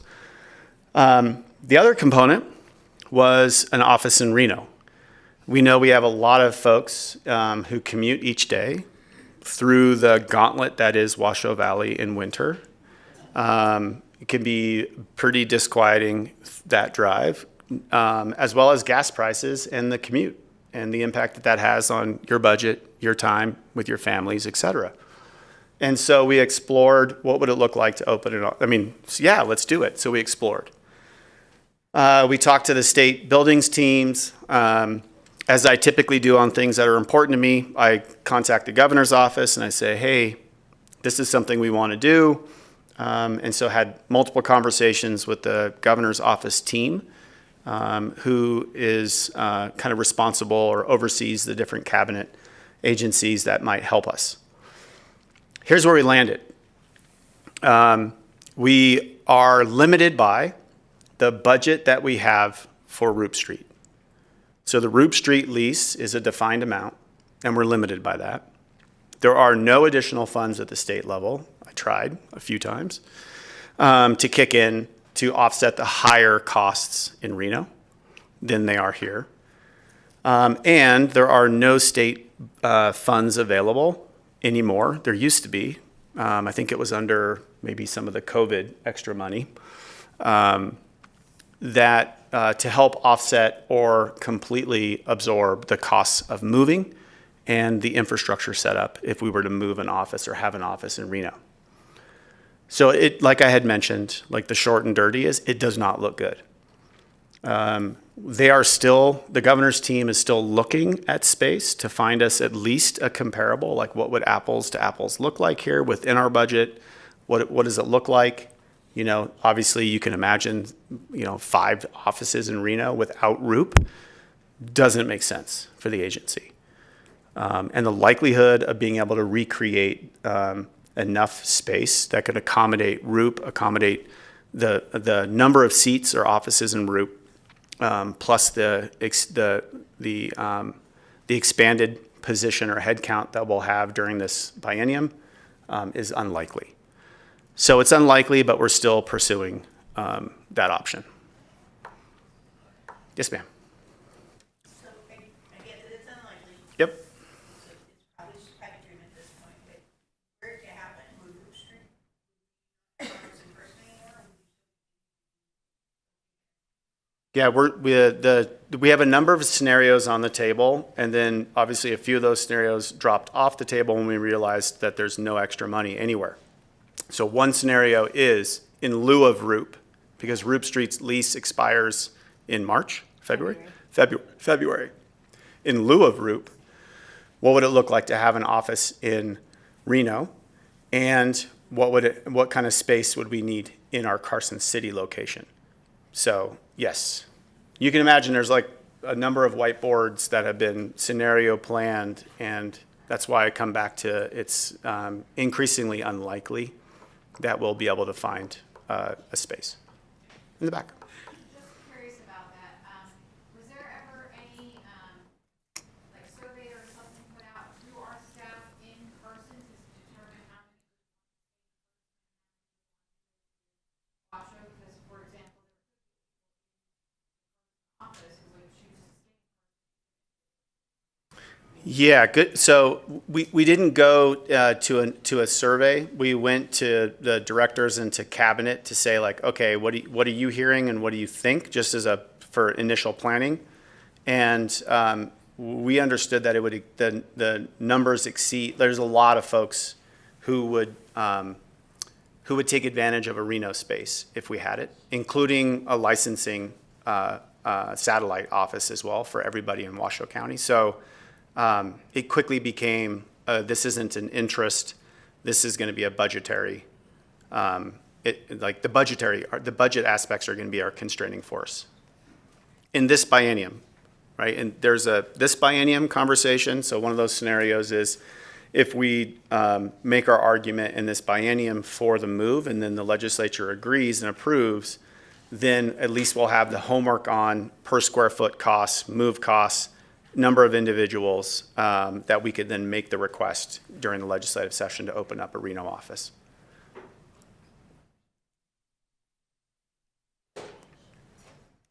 And all of this was determined by Megan. It was not determined by me. And Christy and Lisa, so. Just what the numbers said. No, I'm just kidding. We've been trying, yeah. So if we have a large number of positions coming in at this biennium, Yeah, so we have, like, this is the balancing act, because ROOP has space currently, and we know that there's some efficiencies that we can glean out in the Carson City office, including the annex. So all of these positions, the positions that we're thinking about in this biennium come from the funding in 460. And right now we have requests coming in as directors and their teams are looking at the work that Amelia put up there.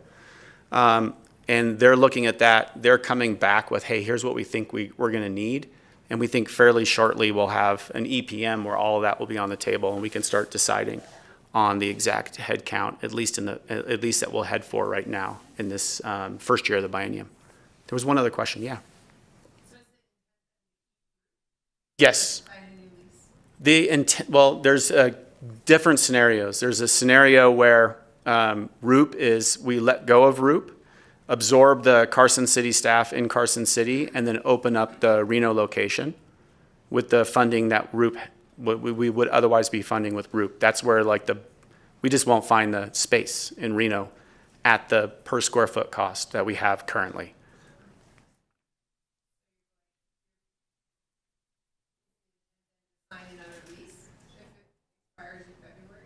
We're getting down to that timeline. We still have a little bit of time, so I guess when I'm saying it's unlikely, it was kind of like last night's football game. If you saw that one where the Bills came back and won, which was it's less likely than a Bills victory, but we're in the fourth quarter and we're down by 2 scores.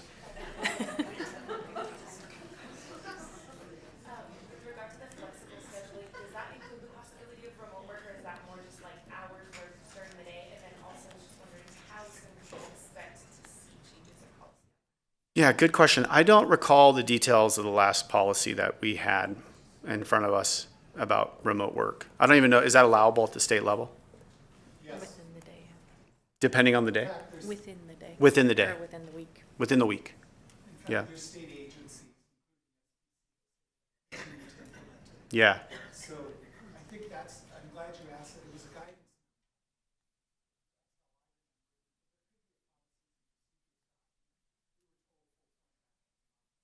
Yeah, we've got policy and procedures that I think, I don't know if you recall the conversation in EPM about it. It was pretty animated about some changes that needed to happen. So when you could expect it, I don't know. Do you guys have a good idea? Have to discuss it and have EPM go back through it. Yeah. We keep hearing about it, but then we ask about it, we get a bunch of deer.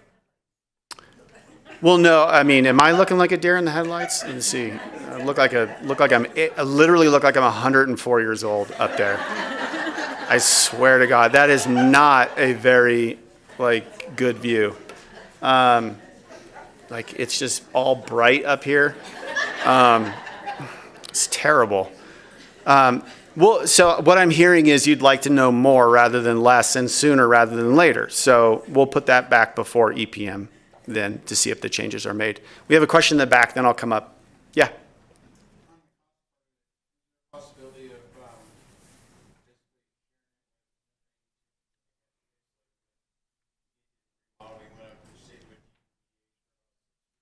Yeah, that was my hope. I was like, oh, come on, governor's office, there's got to be a floor in someone's state building somewhere that we could occupy. That has not come to fruition. I thought that was going to be the solution, frankly, when I naively started asking. I was like, this is going to be a slam dunk. We're going to grab a floor or half a floor from an underutilized state facility in Reno and we're set. But so far that has not, the governor's team hasn't been able to secure that for us. Peta. Have you talked to Washington County School District? I know that they are actually doing a lot of revamping with their schools, and some buildings are actually going to be available. We haven't talked to Washoe. My fear would be they'd probably charge us double. Or we'd have to do we'd have to get the, I don't know, CIA in there to do the bug sweep. Like the building, like our ambassadors have in Russia and stuff. No, I hear you. I'm not making light of it's a good idea and one that we can pursue. It's a good idea. I was just gonna ask that, because I heard the exact same.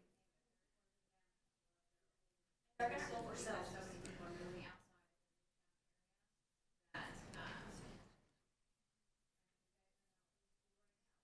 Yeah. Keep the theme going. No, it's a good idea. It's a good idea. It's a good idea. Yep. Okay, y'all. Yes. Hi, kind of going back to something that was being talked about earlier. I thought they did away with working remotely. Is that an option again now? What is going on with that? I think the general plan here is that we're going to reprioritize the policy and procedure around work schedules, bring it back before EPM. It has been discussed at EPM. We got lots of feedback.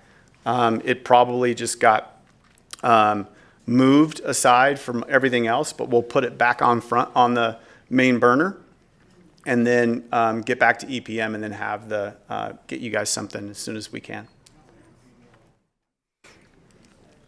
Okay, awesome. Then from here, we go to pivot again. Awesome, thank you.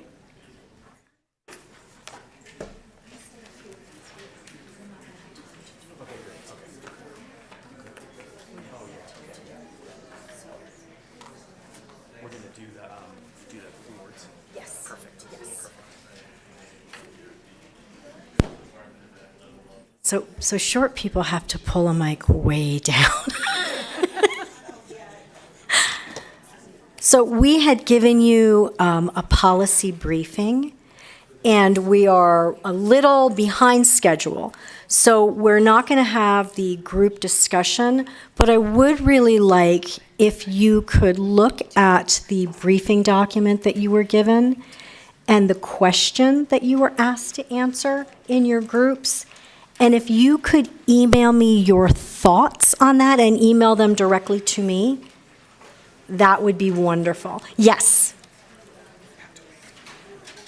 because I really do want to hear what your thoughts are around the things that you're encouraged about and the things that are maybe keeping you up at night, like the things that wake me up in a cold sweat in the middle of the night and around 460 in particular. So I would love for you to do that and send me your thoughts.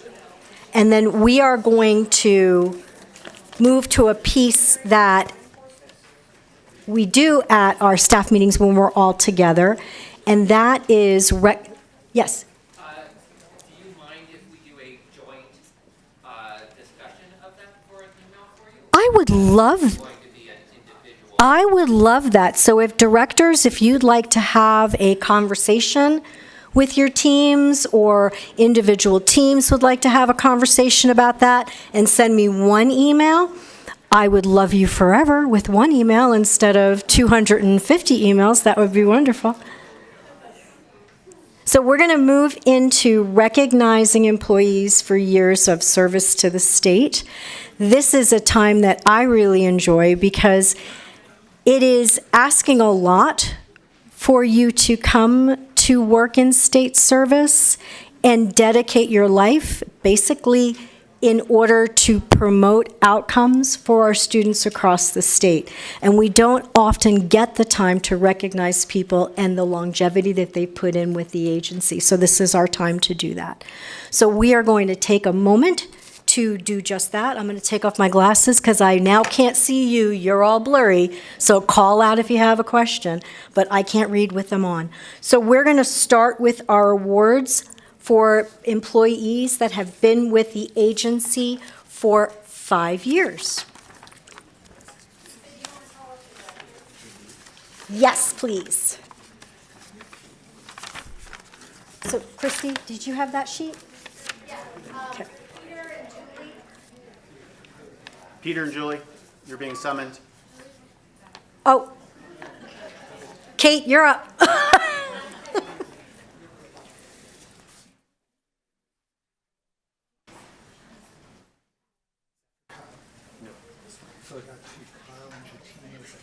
So we're going to do the 5 years. We're doing 5 years first. Yep. Oh, she's back. Oh, okay. Julie. Are you going to announce them? Are you going to announce them? Yeah, absolutely. Who's the?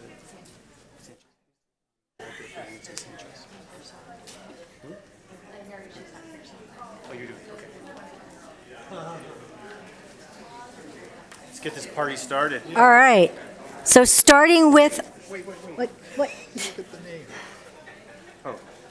Wrong one. Make sure you got the right That was name on your funny. cup, guys.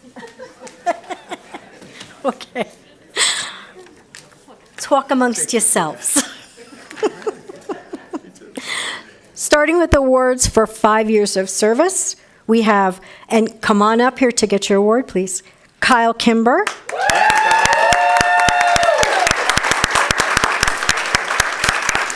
Austin Olson. Go Austin. And Nancy Sanchez.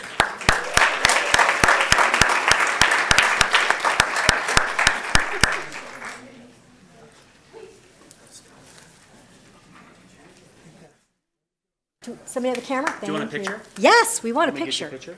Sure. Yes, we want pictures. We're going to get a picture. All have to be in Pretend like you like each other. Do the side. Do the side. Do the job.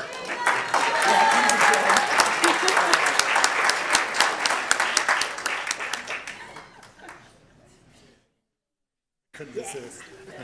No one knows what I did. Congrats, you guys. Julie? No? Devin? No?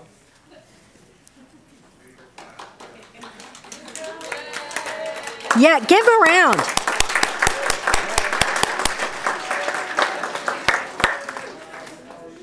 Next, we're moving into our service awards for members of our community who have been with us for 10 years. Jessica Bowles.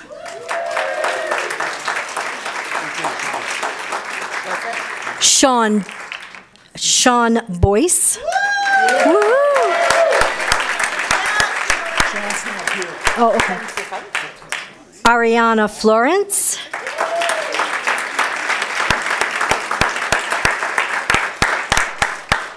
Chatima Walker.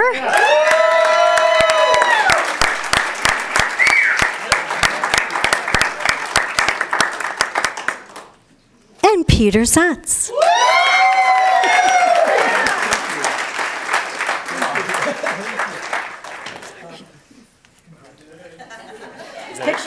Picture. Picture. Okay, here we go. No, you gotta do the. Hold up your big awards. Oh. 1, 2, 3. That looks good. Yay!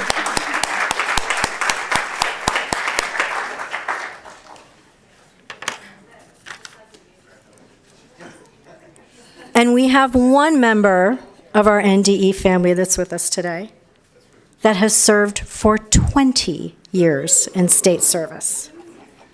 Michael Schaefer, come on up.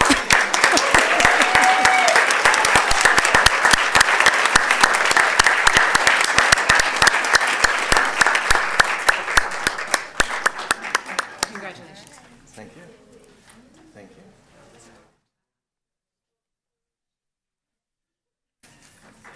Oh, come on, Steve, you get in on this. Here, you want me to take the picture? 20 years of service and you get a picture. Yes. 1, 2, 3. A rose between two thorns. Come on, you need to get in a picture with us too.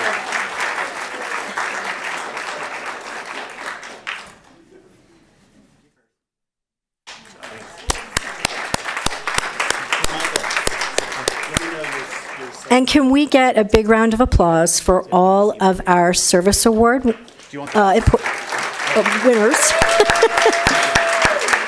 And a big round of applause for all of you for what you do for kids and teachers and schools every single day of the year.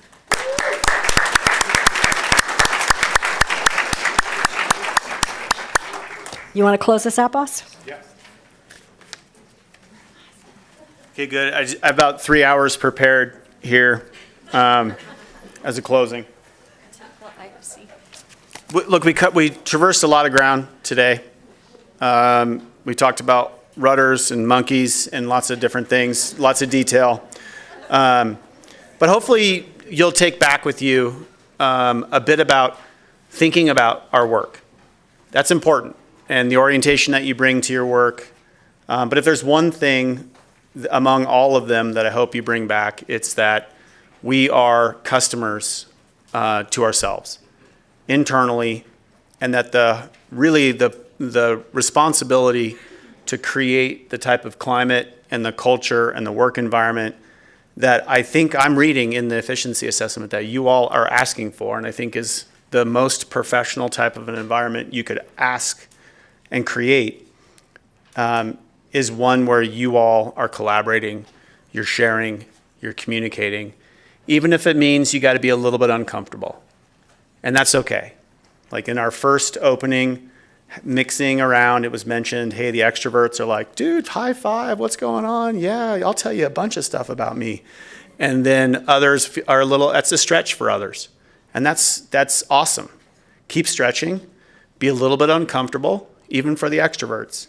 And care for one another and collaborate as a team. So with that, thank you all so much for being a part of this.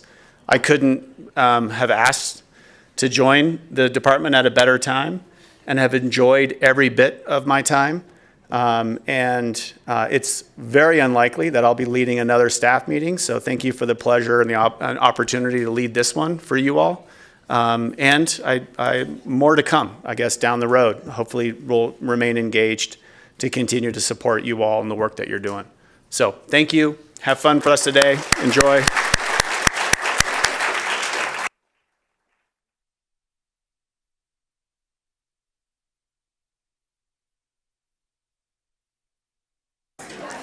If you didn't get a chance to sign the sign-in sheet proving that you were here, you can come by the superintendent's office. It'll be there, and you can sign there.